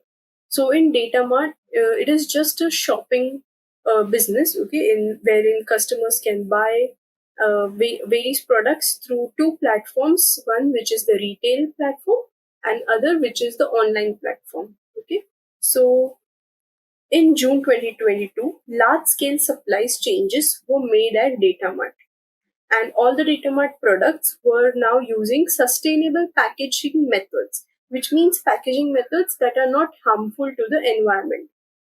Okay, and these packaging methods were applied to all the steps from the farmer to the customer, wherein different stages are present in these two between the farmer and customers. So when a certain product begins from the farmer and goes to the customer, all the packaging during this process was changed to sustainable packaging. Okay, so I need your help to quantify the impact of this change on the sales performance for Datamart and its separate business areas. Okay, so we will be identifying that what change or what impact this change has caused, the sustainable packaging methods have caused on the Datamart sales. So this is the schema which is used, which is the weekly sales table. In this sales table, as you can see, there are 7 columns and various data types given. So first we have the week date. Week date is nothing but the date, simply the date at which the other records have been recorded. So it is in the date format. Then you have the region, which is the varchar platform. Platform as in it is retail or it is Shopify. Shopify is an online site which can be used to buy the products from Datamart, and retail is simply the business site, or you can say the offline site wherein retailers can buy the product and customers can buy the products from retailers. Then you have the segment, the customer, transactions and sales. So I will show you this data, that what exactly it shows, and then we will move ahead. So this is the schema, the data schema, and what you need to do is, this schema will be provided to you, and you have to execute the schema and create the table in your MySQL workbench. So I'll show you how to do it. So first you can download this in your system, and it is a huge file, if you can see, but you can download it easily. And then after downloading this, see, as you can see, it is getting downloaded. When you download it, you need to open your MySQL workbench, and what you can do is, you can go in file and you can simply open SQL script. So first let's see if it is downloaded or not.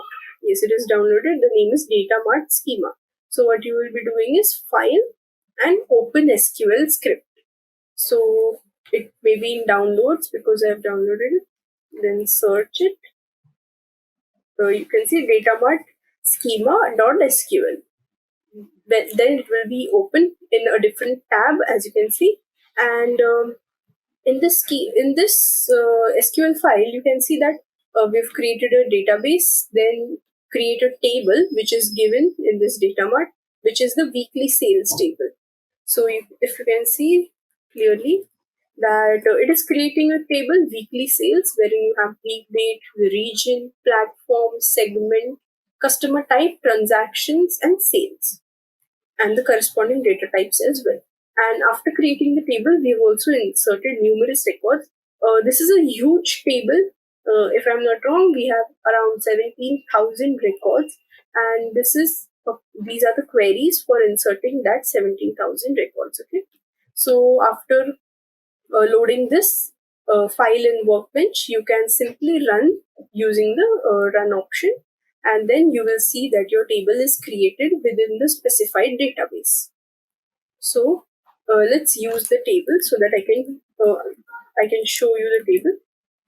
Okay. And I'll simply select star from weekly sales, and you don't forget to put limit as certain number, because if you don't limit, then it will give you a huge table of 17,000 records, and it will also take a huge amount of time to retrieve all those tables. Okay, so just we will see 10 rows of this table, only 10 rows, so that we can understand that what type of data is present in the table.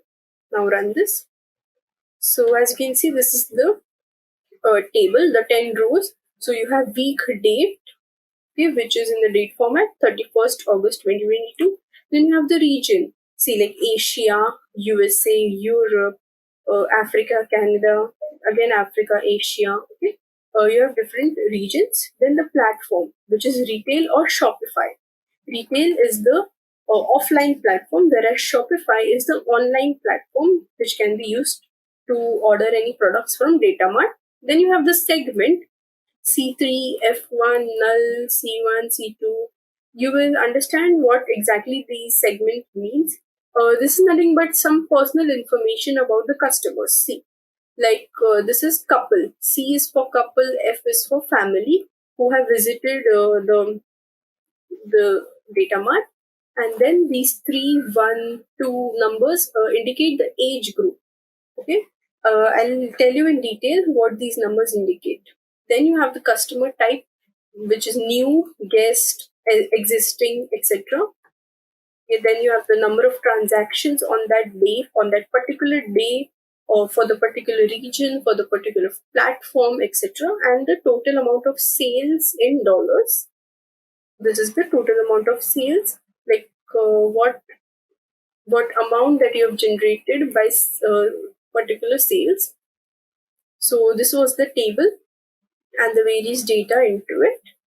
Now let's move ahead with the data exploration part. See, these are the case study questions wherein we have two parts. First is the data cleansing. Okay? Before using any data, it is very important to clean the data, because as you can see that in this part, the segment, then other things as well, they're not present in the proper form. See, if you see then C3, F1. If you see it directly, then you don't understand that what exactly C3 means, what exactly F1 means. Then for this particular these type of columns, you need to perform data cleansing so that whoever is watching the table, watching the data, can clearly understand that what exactly the values mean. Okay, so also this week date, if some analysis has to be performed only on the month, then how do you do it? Okay, you would have to extract the month for every query. So rather than doing it, we can separate it. Like we can separate the year, we can separate the month, we can separate the date, so that we can perform analysis based on month, day, okay, as expected in the query. So this is the importance of data cleansing, that it should be quite representable for whoever watches it, and it should be also understandable clearly. And the second part is the data exploration, wherein we will be answering around 7 questions in this part related to the data. Okay, so let's begin with the first part, which is the data cleansing. So in data cleansing also, you have 7 steps wherein that you will be following to clean the data. Let's go through these one by one. So in a single query, perform the following operations and generate a new table in the data mart schema named clean weekly sales. So what you need to do is whatever steps are given, these 7 actions are given that you need to perform in a single query. I know it may sound difficult that how do we perform 7 actions in a single query, but it is very easy. I'll show you how to do it. And then after performing these operations, you need to store the result in a new table, which is the clean weekly sales table, because now the data is cleaned. So the name is given clean weekly sales. So let's see the first part, and then we will code it accordingly so that you understand it step by step. So add a week number as the second column for each week date value. So what we need to add? Week number as the second column. Example, any value from 1st January to 7th January. So if you notice that from 1st of January to 7th of January is considered as the first week, correct, of the year. See,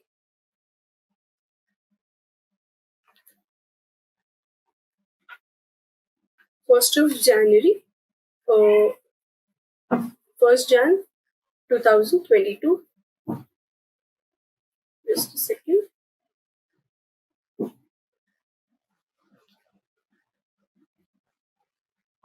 Consider 2022 up till 7th of Jan 2022. These are 7 days, which means this is the 1 week. And if you see that this is the January month, which means the first one.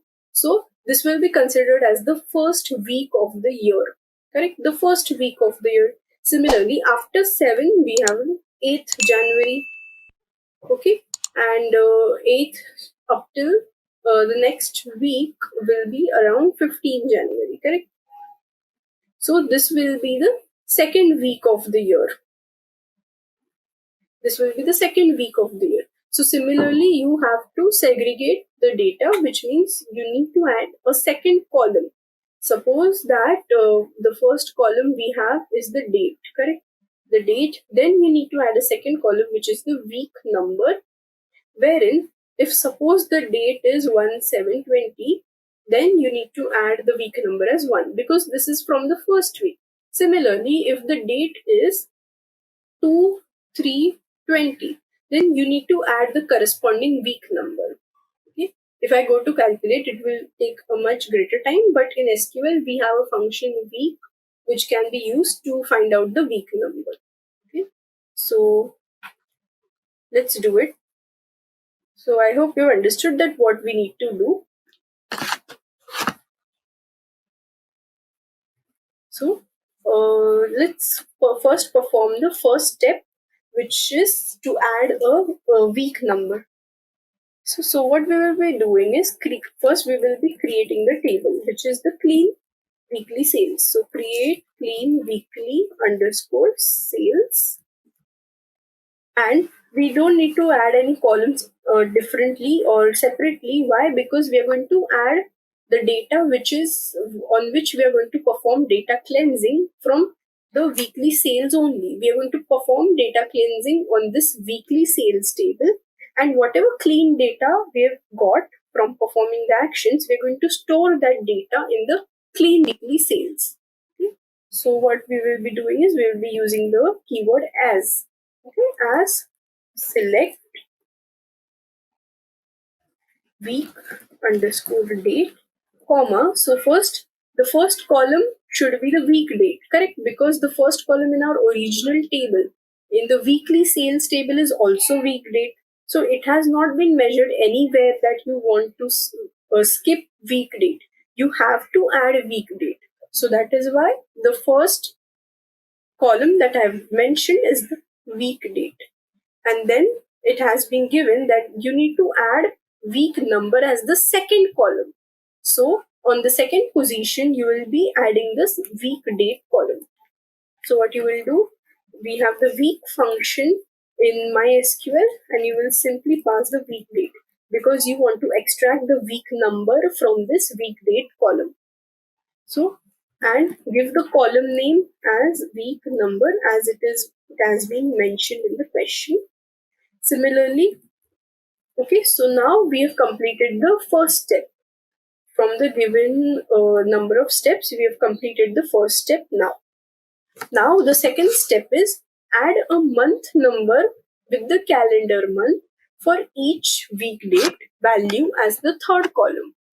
So what you need to do, add a month number. Month number, as we all know, will be like January 1 for January, 2 for February, 3 for March. So that is the meaning of month number with the calendar month for each date.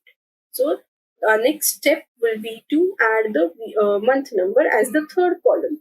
So we will be using the month function and pass the week date in this, as give the name as month number as it has been specified in the question.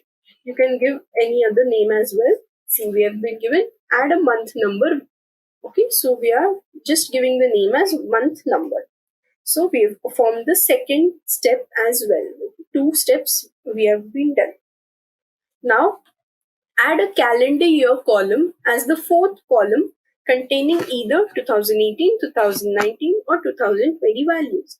Because if you see the entire table, then only these 3 years are present. So that is why now we will be adding a calendar year as the fourth column. So what will be the fourth column? We will be using the year function of MySQL datetime, and then pass the column week date because we want to extract year from this week date and give the name as calendar year. Correct? So we have up till now we have added 4 columns: week date, week number, month number, and calendar year. Now let's see what the next step says. Add a new column called age band. So if you see in the original data in the weekly sales, then region and platform, these 2 columns also need to be added after week date. In the original table, region and platform are present after the week date. Okay, so now we also have to add the region and platform. So just do that. These 2 columns will be extracted as it is. No data cleansing steps have been specified for these columns, correct? So we will be just adding these columns as they are present in the original data. No changes have to be made. Just a second. Okay, so these 2 columns are added. Let's see what the next step says. Add a new column called age band after the original segment column, using the following mapping on the number inside segment value. So what you have to do is, see, if you see the segment column, as I had said you, it is C3, F1. So see this 3, 1, 2, what these numbers indicate? See, 1 indicates that they are young adults. Young adult means 18, 19, 20, around 22. Then 2 indicates middle aged, which means around 30, 40. Okay, 30s and 40s. Then 3 or 4 indicates that they are retirees, which means they are above 60. So this is the meaning of the numbers present in the segment. So 3 is for retirees, 3, 4 is for retirees, 2 is for middle age, and 1 is for young adults. So what you need to do is, you need to add a new column called the age band after the original segment column using the following mapping. So the new column that you're going to add is the age band. Correct?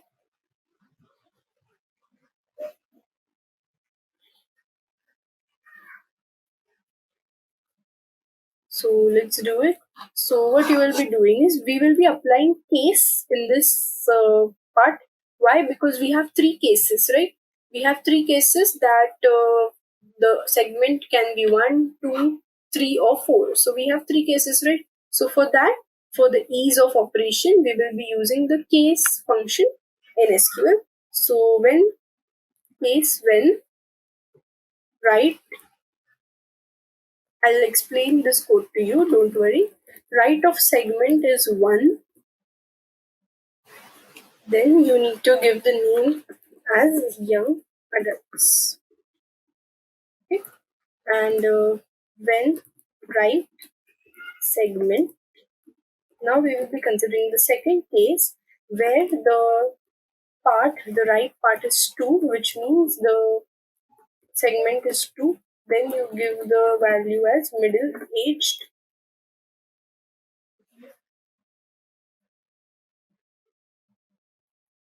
Okay, so you give the name as middle aged, and then right segment, 1 in.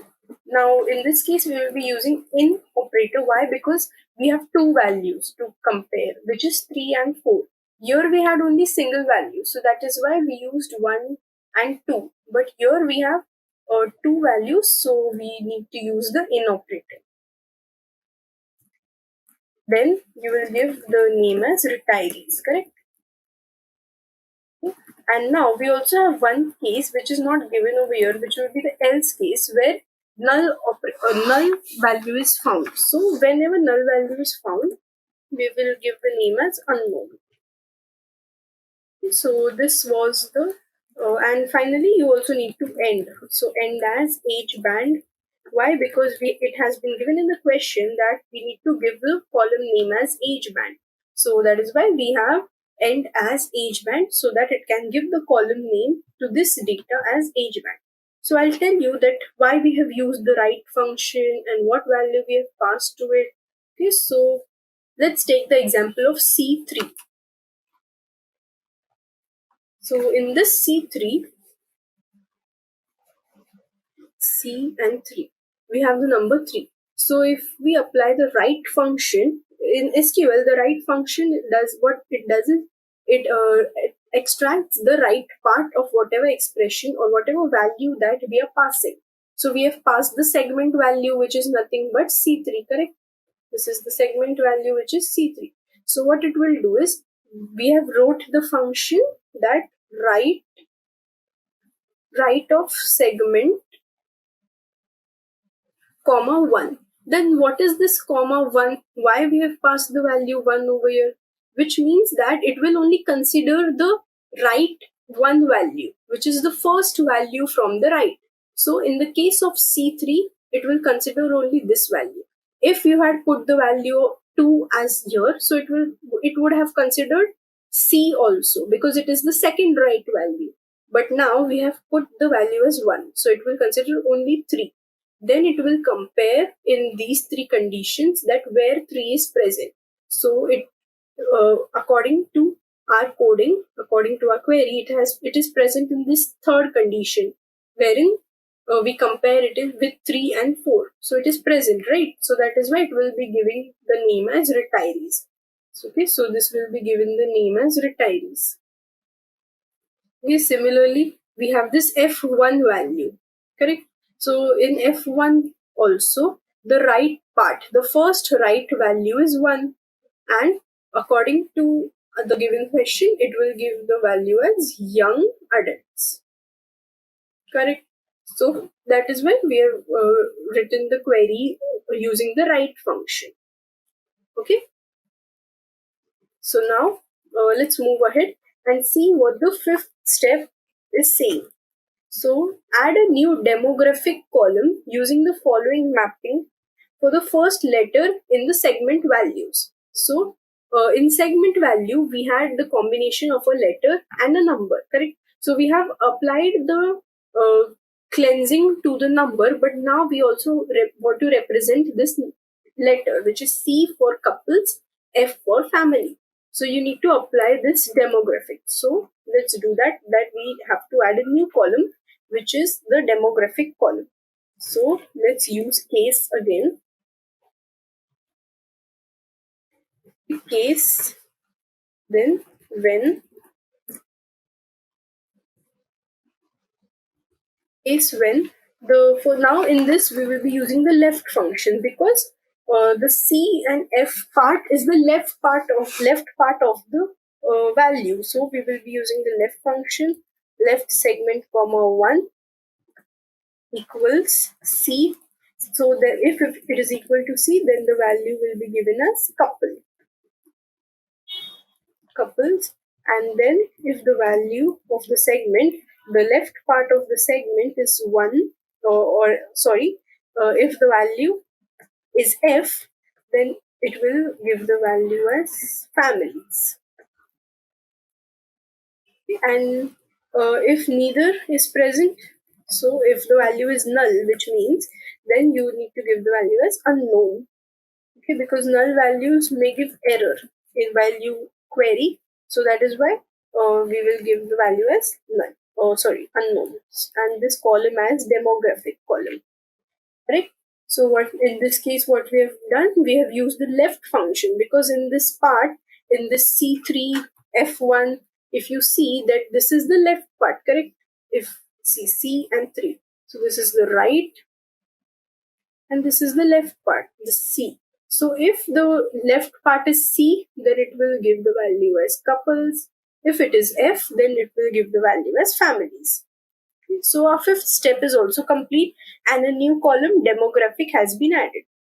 Next, sixth is that ensure all null string values with an unknown string value in the original segment column as well as the new age band and demographic columns. So what this step means is that wherever you have the segment as null, then you have to give the name as unknown. Okay, and you have to perform this in the new age band and demographic columns as well.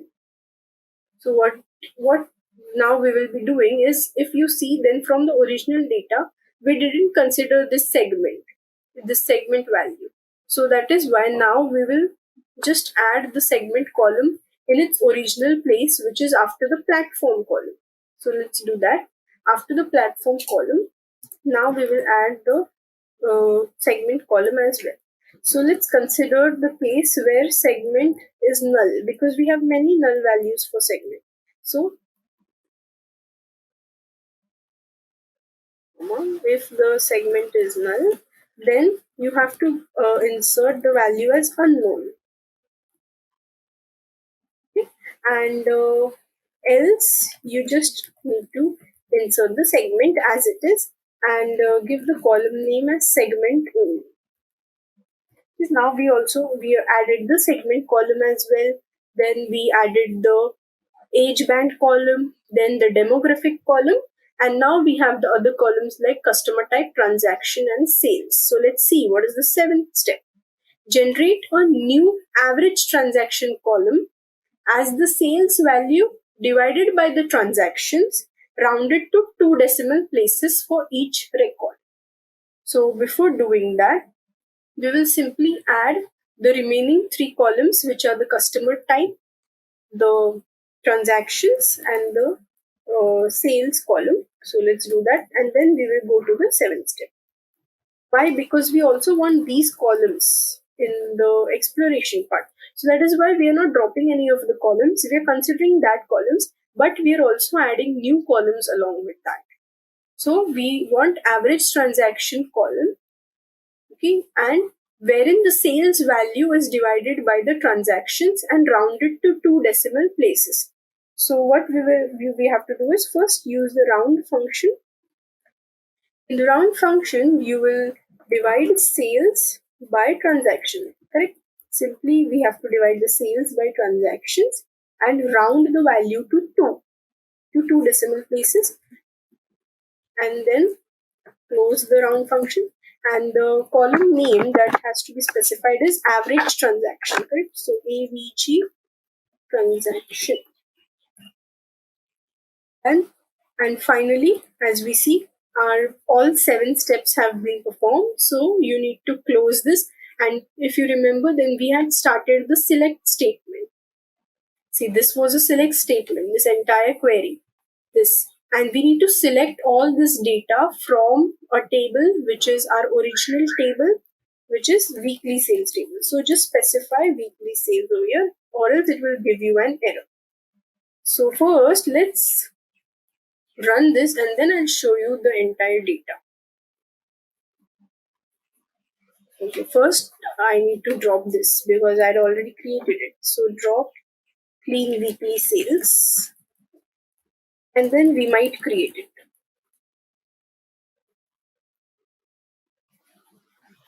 Drop table. So this table has dropped. Now I'll create this.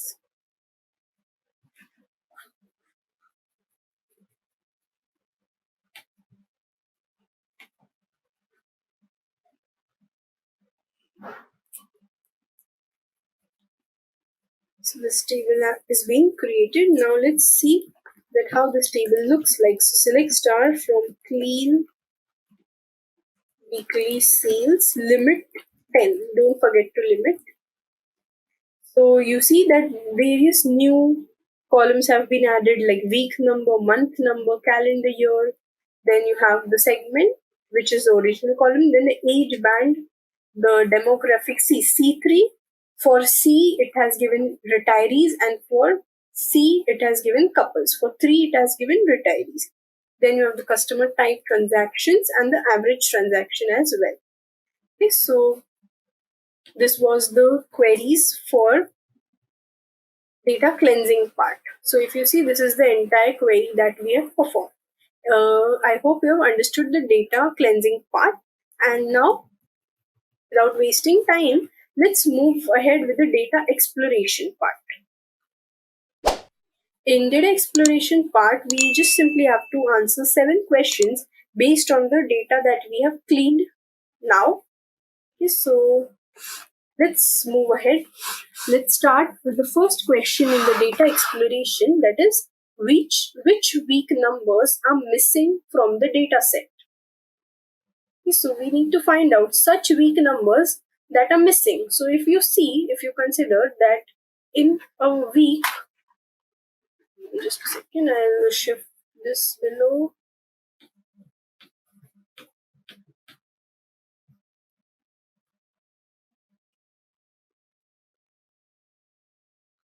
So in a week, we have around 12 months, and each month has 4 weeks. So according to this,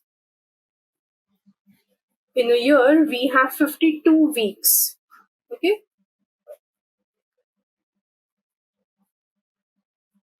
So according to the calendar, we have 52 weeks in a year. Okay, 52 weeks in a year. So from the weeks that are present in our table, we need to identify that which week numbers are not present in the table. From these 52 weeks, which week numbers are not present in the table.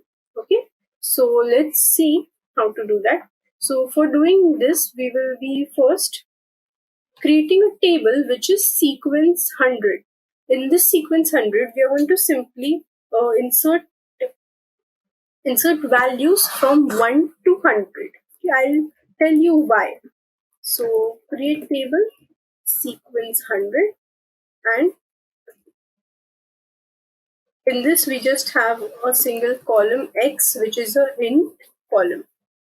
Okay, and it is also auto incremented, auto increment, and primary key as well. So first create this table. It already exists, so first I'll drop it. Drop table sequence 100. Now create this. Okay, the table has been created, and then in this we will be inserting certain values from 1 to 100, which means we are simply creating a sequence of numbers from 1 to 100. So insert into sequence 100 values.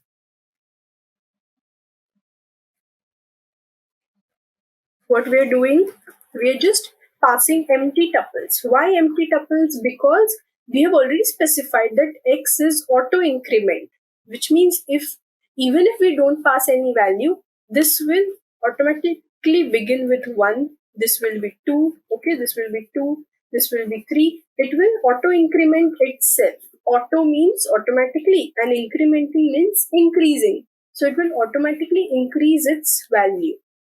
So these brackets, we will put these brackets almost 50 times.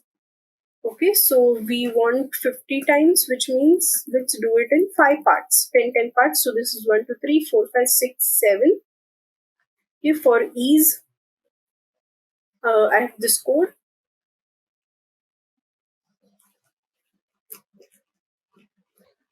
Okay, so just I'll do this. We're doing it in 5 parts so that it may become easy. Correct? Now just insert this first.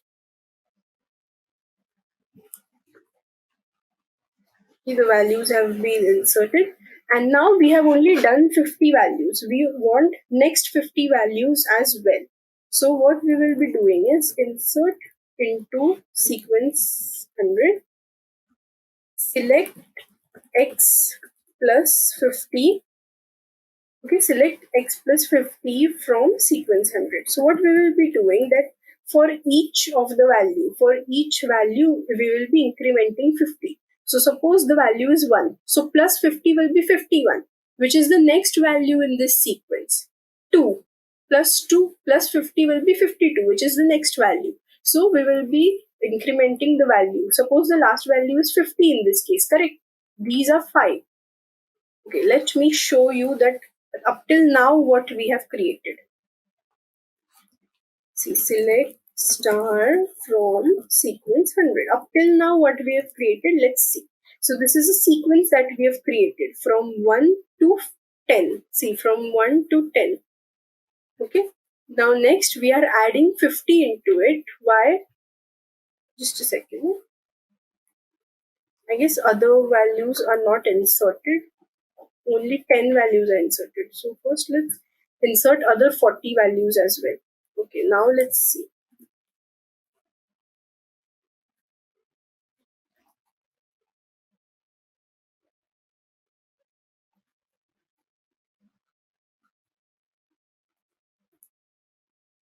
See now we've inserted up to 100 values. Why? Because we also extracted this X plus 50 value from the sequence 100 and inserted it into sequence 100 again. So what we are simply doing is, if a certain value is present, suppose the last value in this case will be 50. So 50 plus 50 is nothing but 100, correct? Which is the last value in this sequence. So it will just consider a single value and add it 50 so that it gets 50 values ahead, and it will create a sequence of 100 numbers. So now we have got a sequence of 100 numbers. What we want to consider is only 52 numbers, correct? The weak numbers are only 52 as we saw. So from this 100, we want 52 values. So what we will be doing is we will create a new table, which is, wait, first let me drop it. Drop table sequence 52. We'll be creating a sequence of 52 numbers. And now let's create it. So create table sequence 52. This sequence 52 will contain the 52 values from this sequence 100. So select star, select X from sequence 100, and now we will limit this up to 52 because we want only 52 values as we have 52 weeks. The query has been run. Now let's see what this contains. So select star from sequence 52. Now run this. So you see we have a sequence. We extracted a sequence from 1 to 52.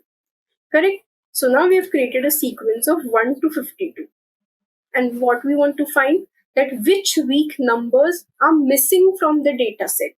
So we will consider such numbers that are not present in this data set or the week numbers. See, suppose whatever week numbers we have in this sequence, in sequence 52, we have sequence 52 and we have week numbers. Correct? Week numbers are 2 columns and sequence 52 is the first column. So in sequence 52, we have 1, 2, 3, 4, etc., etc., up till 51, 52.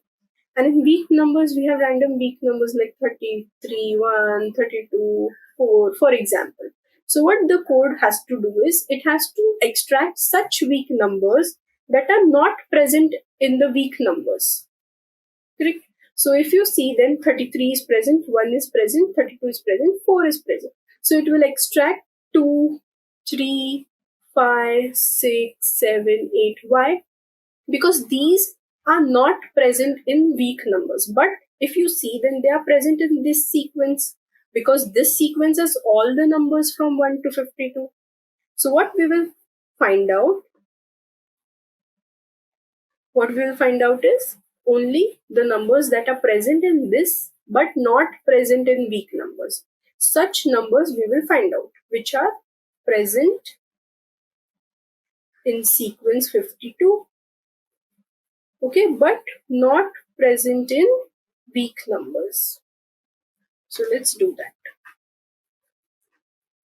So we will select distinct X, as week,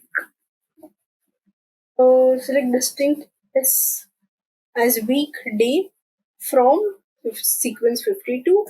I'm just giving the name as weekday from sequence,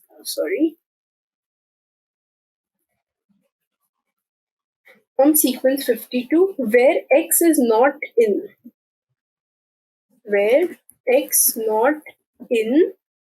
and now we will check whether it is present in the sequence or not. Or let's select week number, select distinct week number from clean weekly sales. Okay, so it is considering only those numbers that are present in the sequence but not in the table. Now check. See, 1, 2, 3 up till 11, and after that 36, from 36. So let's check what are the values that are actually present in the week number. So what we will be doing is, we will be selecting distinct week number from our table, which is the clean underscore weekly underscore sales, and let's see what values are extracted. Just a second.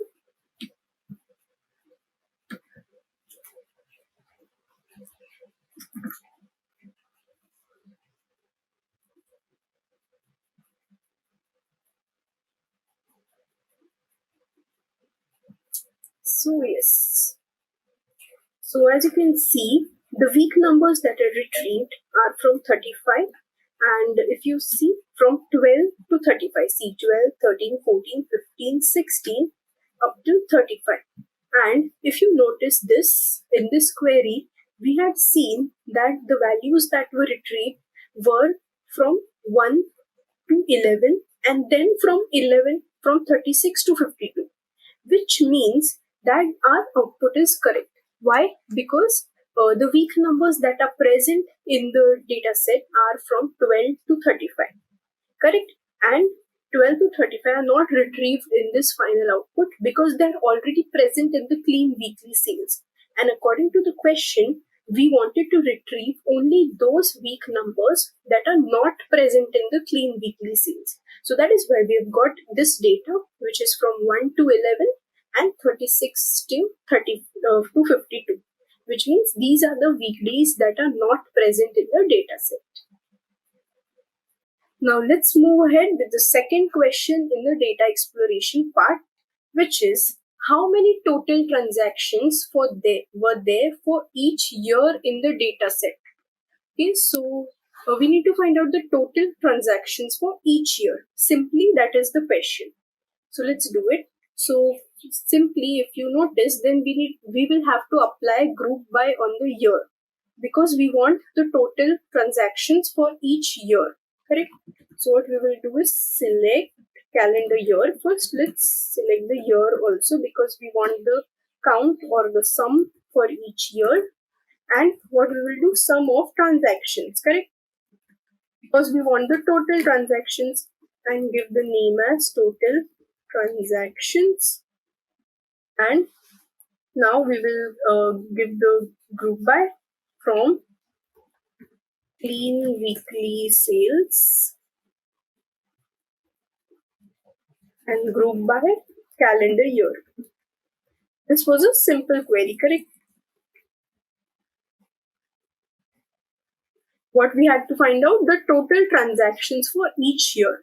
So first we extract the year, then the sum of transactions as total transactions from the clean weekly sales and group by calendar year. So select this to run and check what output you're getting. Okay, so for each year, 2018, 2019 and 2020, these are the corresponding total transactions. Let's move ahead with the third one, which are what are the total sales for each region for each month. So for each region and each month, you need to find out the total sales. So this is also a similar question wherein you need to just simply extract the region and the month number. And what you will do, sum of sales, because you want total sales. So sum of sales as total sales and from the table name, which is clean weekly sales group by.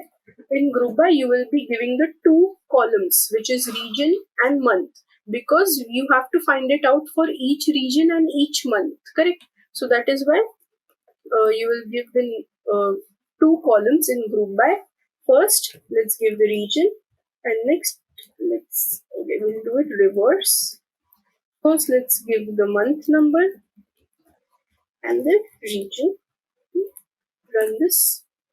So you see, for the region Africa and for the month 3, you have these many total sales. Okay, so see, you will have the sales for Africa and the 9th month also. So for each region and each month, you have got the total sales. Let's move ahead with the fourth question. What is the total count of transactions for each platform? Okay, so you want the total count of transactions. In this, you don't want the total sum. You want the total count of transactions. Okay, so what you will be doing for each platform. This is also very simple. You just have to retrieve the platform and the sum of transactions, correct? And that too for each platform. So transactions as total transactions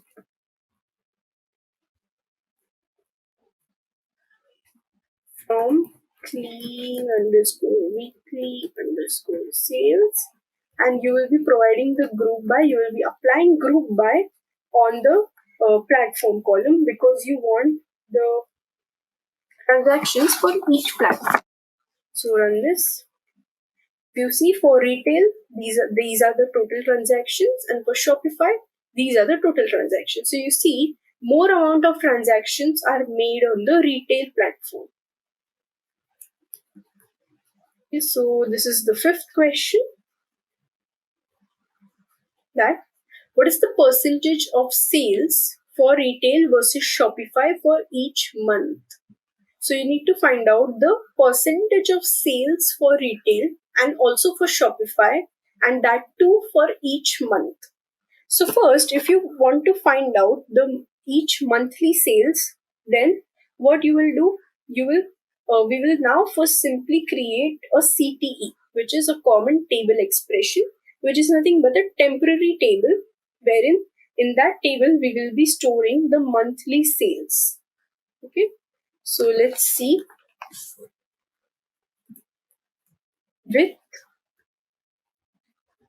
CT underscore monthly underscore platform underscore sales, we are creating a CT. So CT underscore monthly. So these are the monthly platform sales. As let's see what data we are storing in this CT. We will be storing the month number, okay, the calendar year, and the percentage. So month number, calendar underscore year, and I'll show you how to find out the percentage. So what you will do is, first let's use round, because we want to round out the percentage to two values, and now 100 into max case when platform equal to retail. First let's consider it for retail. Give this as capital R. Okay. So if the platform is retail, what it will do is it will consider the monthly sales only.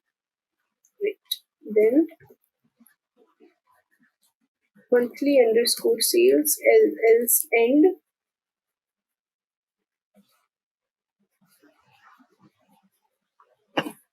Just a second.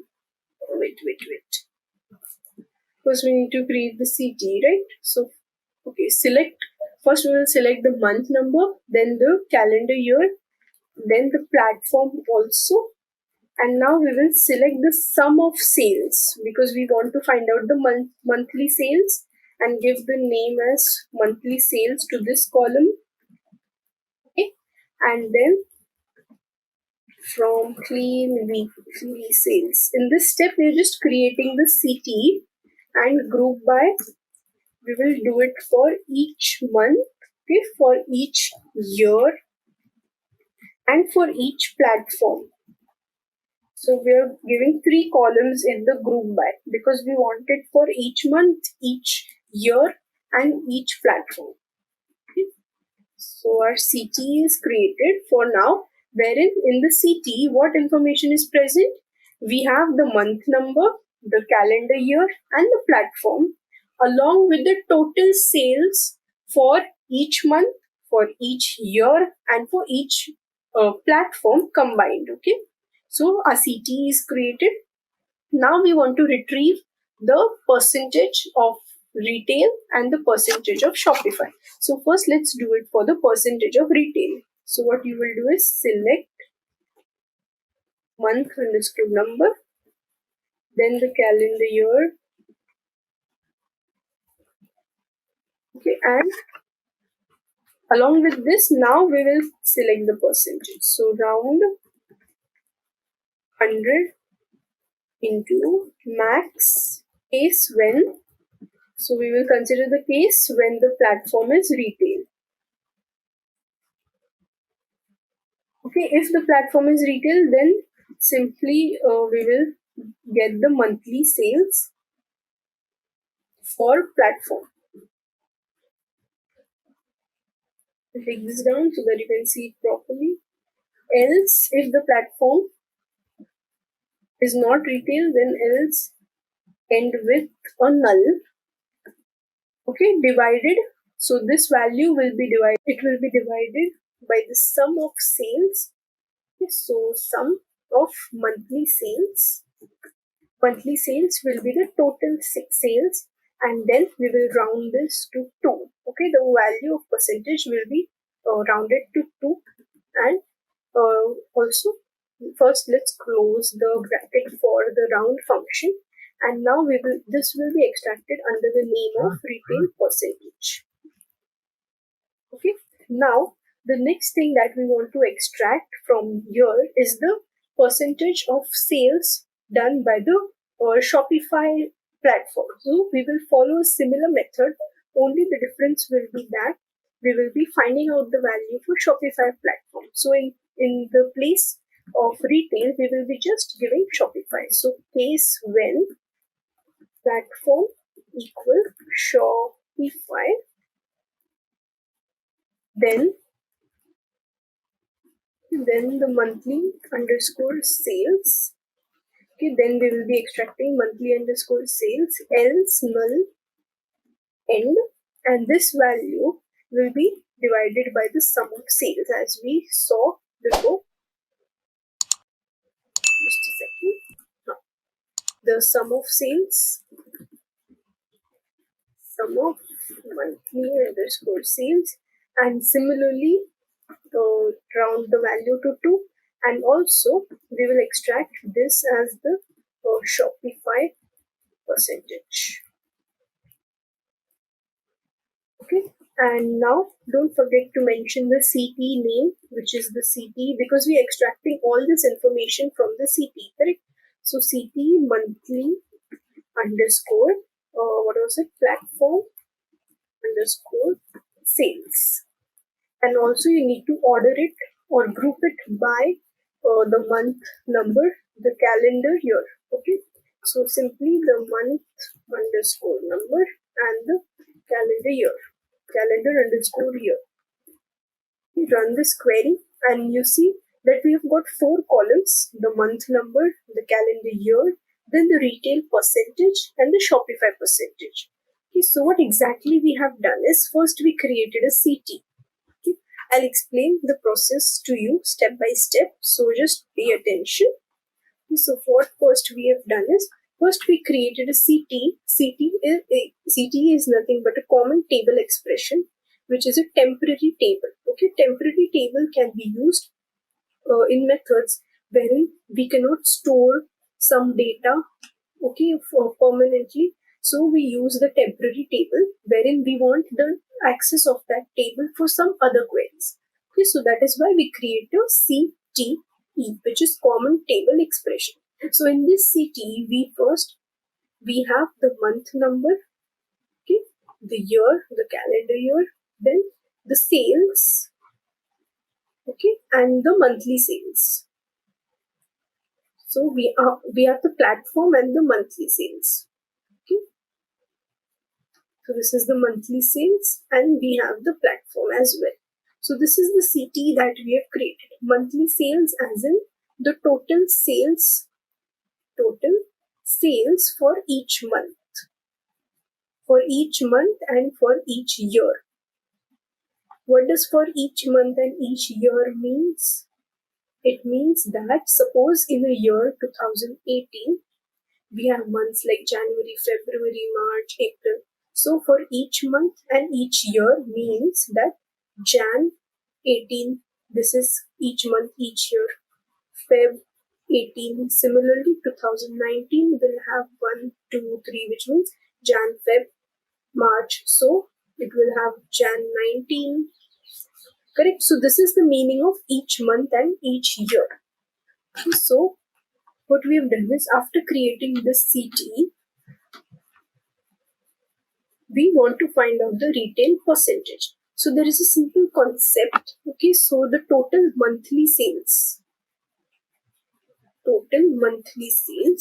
will be divided into 2 parts, correct? First is due to retail and second is due to Shopify. Okay, it has 2 parts, first due to retail and second due to Shopify. So while finding the retail, the percentage of retail, what we do is, we find out the sales made by retail, which means the RS sales made by retail, which is this value.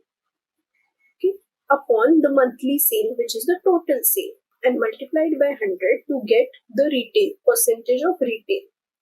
Similarly, for Shopify percentage, okay, for the sales made by Shopify, percentage of sales, this and this means percent of sales made by retail and Shopify, okay. So here we will simply the sales made by Shopify and the total monthly sales into 100. So this will give us the Shopify percentage. So this is a simple concept that we have applied because we know that whatever monthly sales are made, they are divided into two. The sales made by retail and the sales made by Shopify. And for calculating the percentage, we simply consider the sales made by retail upon the total monthly sales into 100.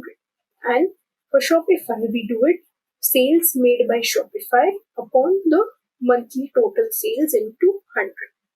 Okay, so that is only we have done over here. After creating the CT, we extract the month number, the calendar year. Round is used for rounding the total amount or the total figure value that we get. Okay, and multiplied by 100. Here we extract the monthly sales for retail and divide it by total sales, which means sum of sales. Correct, and multiply it by 100. So we've just extracted the monthly sales for retail and divided it by the total sales. Okay, and similarly for Shopify, we extract the Shopify sales, okay, and divide it by the total sales and multiply it by 100. And this all data has been extracted from the CT that we have created, wherein this CT has the monthly sales, correct? So that is why we have created this CT. Okay, and we finally group it by the month number and calendar year. So this was the 5th question. Let's move ahead with the 6th question.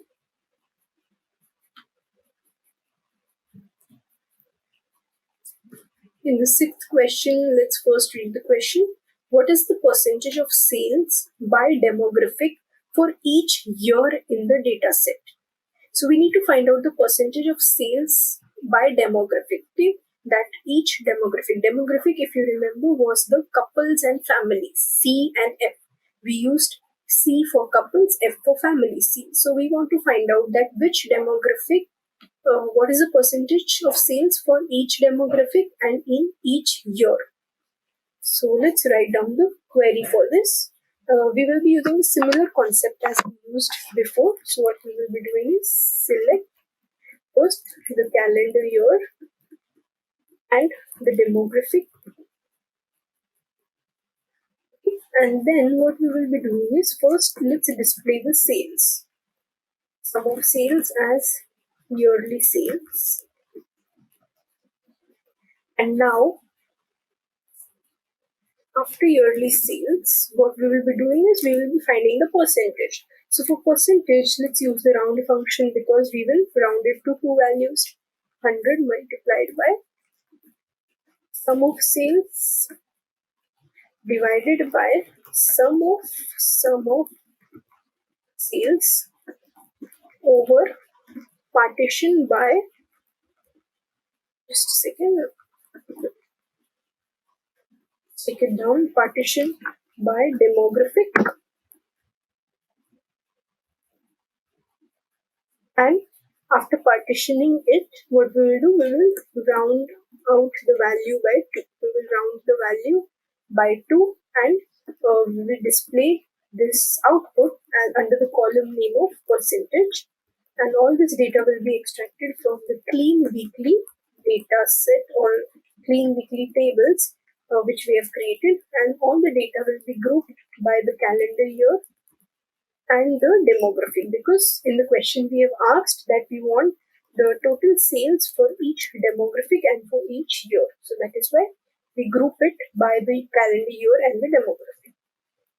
So this is the output that we get, that in the year 2018 for couples, this was the yearly sales and this was the percentage. Similarly for 2018 for families, this was the sales and this was the percentage. So let's understand the code or the solution. what we do is we first select the calendar year, then the demographic and total sales. Okay, it must be understood up till this step.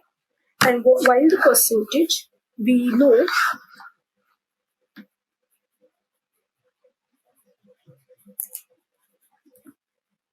so for the percentage, we know that we want the percentage for each demographic, correct?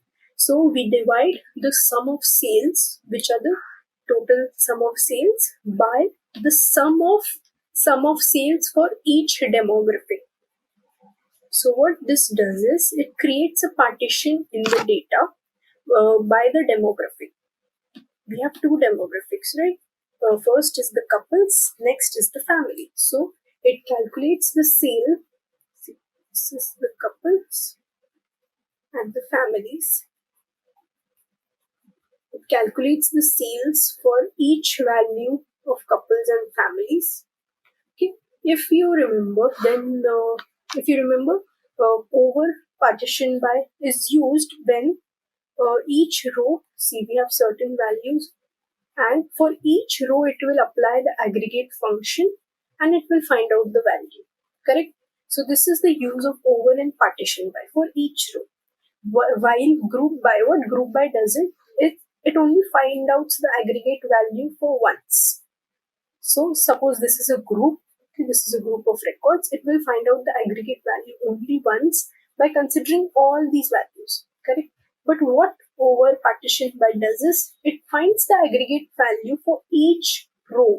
Each particular row, it will find out the aggregate, correct?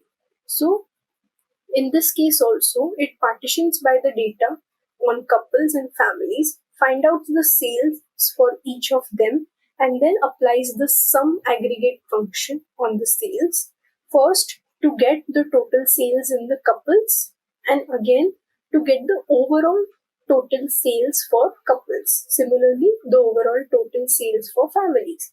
So that is why for calculating the percentage, we first divide the sum of sales by the sum of sales over partition by demographic, okay, and multiply it by 100 to get the percentage of sales by demographic for each year. So this is the seventh question, which says that which age band and demographic values contribute the most to the retail sales. So we need to find out the age band, a specific age band and a specific demographic value for which the retail sales are the most highest. So let's see how to do that. So we will simply select the age band, comma, the demographic, comma, the sum of sales. So sum of sales that are highest as total sales from clean weekly sales and where the platform is retail, because we want only the retail sales, correct? And group by age band, comma, demographic, order by, you can order by total sales. Why order by? Because we want the topmost sales, correct? That which values contribute the most. So that is why we are ordering it by the total sales and in the descending order, which means the topmost, the highest value of total sales will be present in the first position. That is why we have used order by the total sales. So see, this unknown age band and unknown demographic only contributes the most to the total sales. Then you have retirees and families, then you have retirees couples, then middle-aged families. Okay. So what we have done is we have first selected age band and demographic, then the sum of sales as total sales from the table where the platform is retail, and we've grouped by age band and demographic, and now we order the records by total sales in descending order so that we get the topmost sales. So as you can see, the unknown age band and the unknown demographic contributes most to the total sales. So in this data exploration part, we saw 7 questions. And with this, we come to an end of our case study, wherein first we began with the data cleansing steps, wherein we added certain columns like the week number, month number, calendar year, also the age band, the demographic, and we created a new column, average transaction. Okay, so such columns were created and we solved 7 questions using various concepts of SQL. Okay, we used the case concept, the group by concept, the CT concept, etc.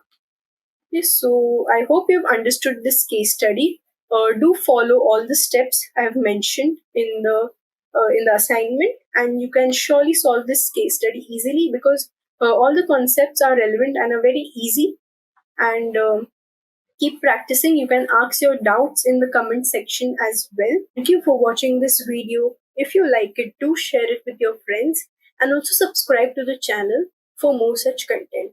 Thank you.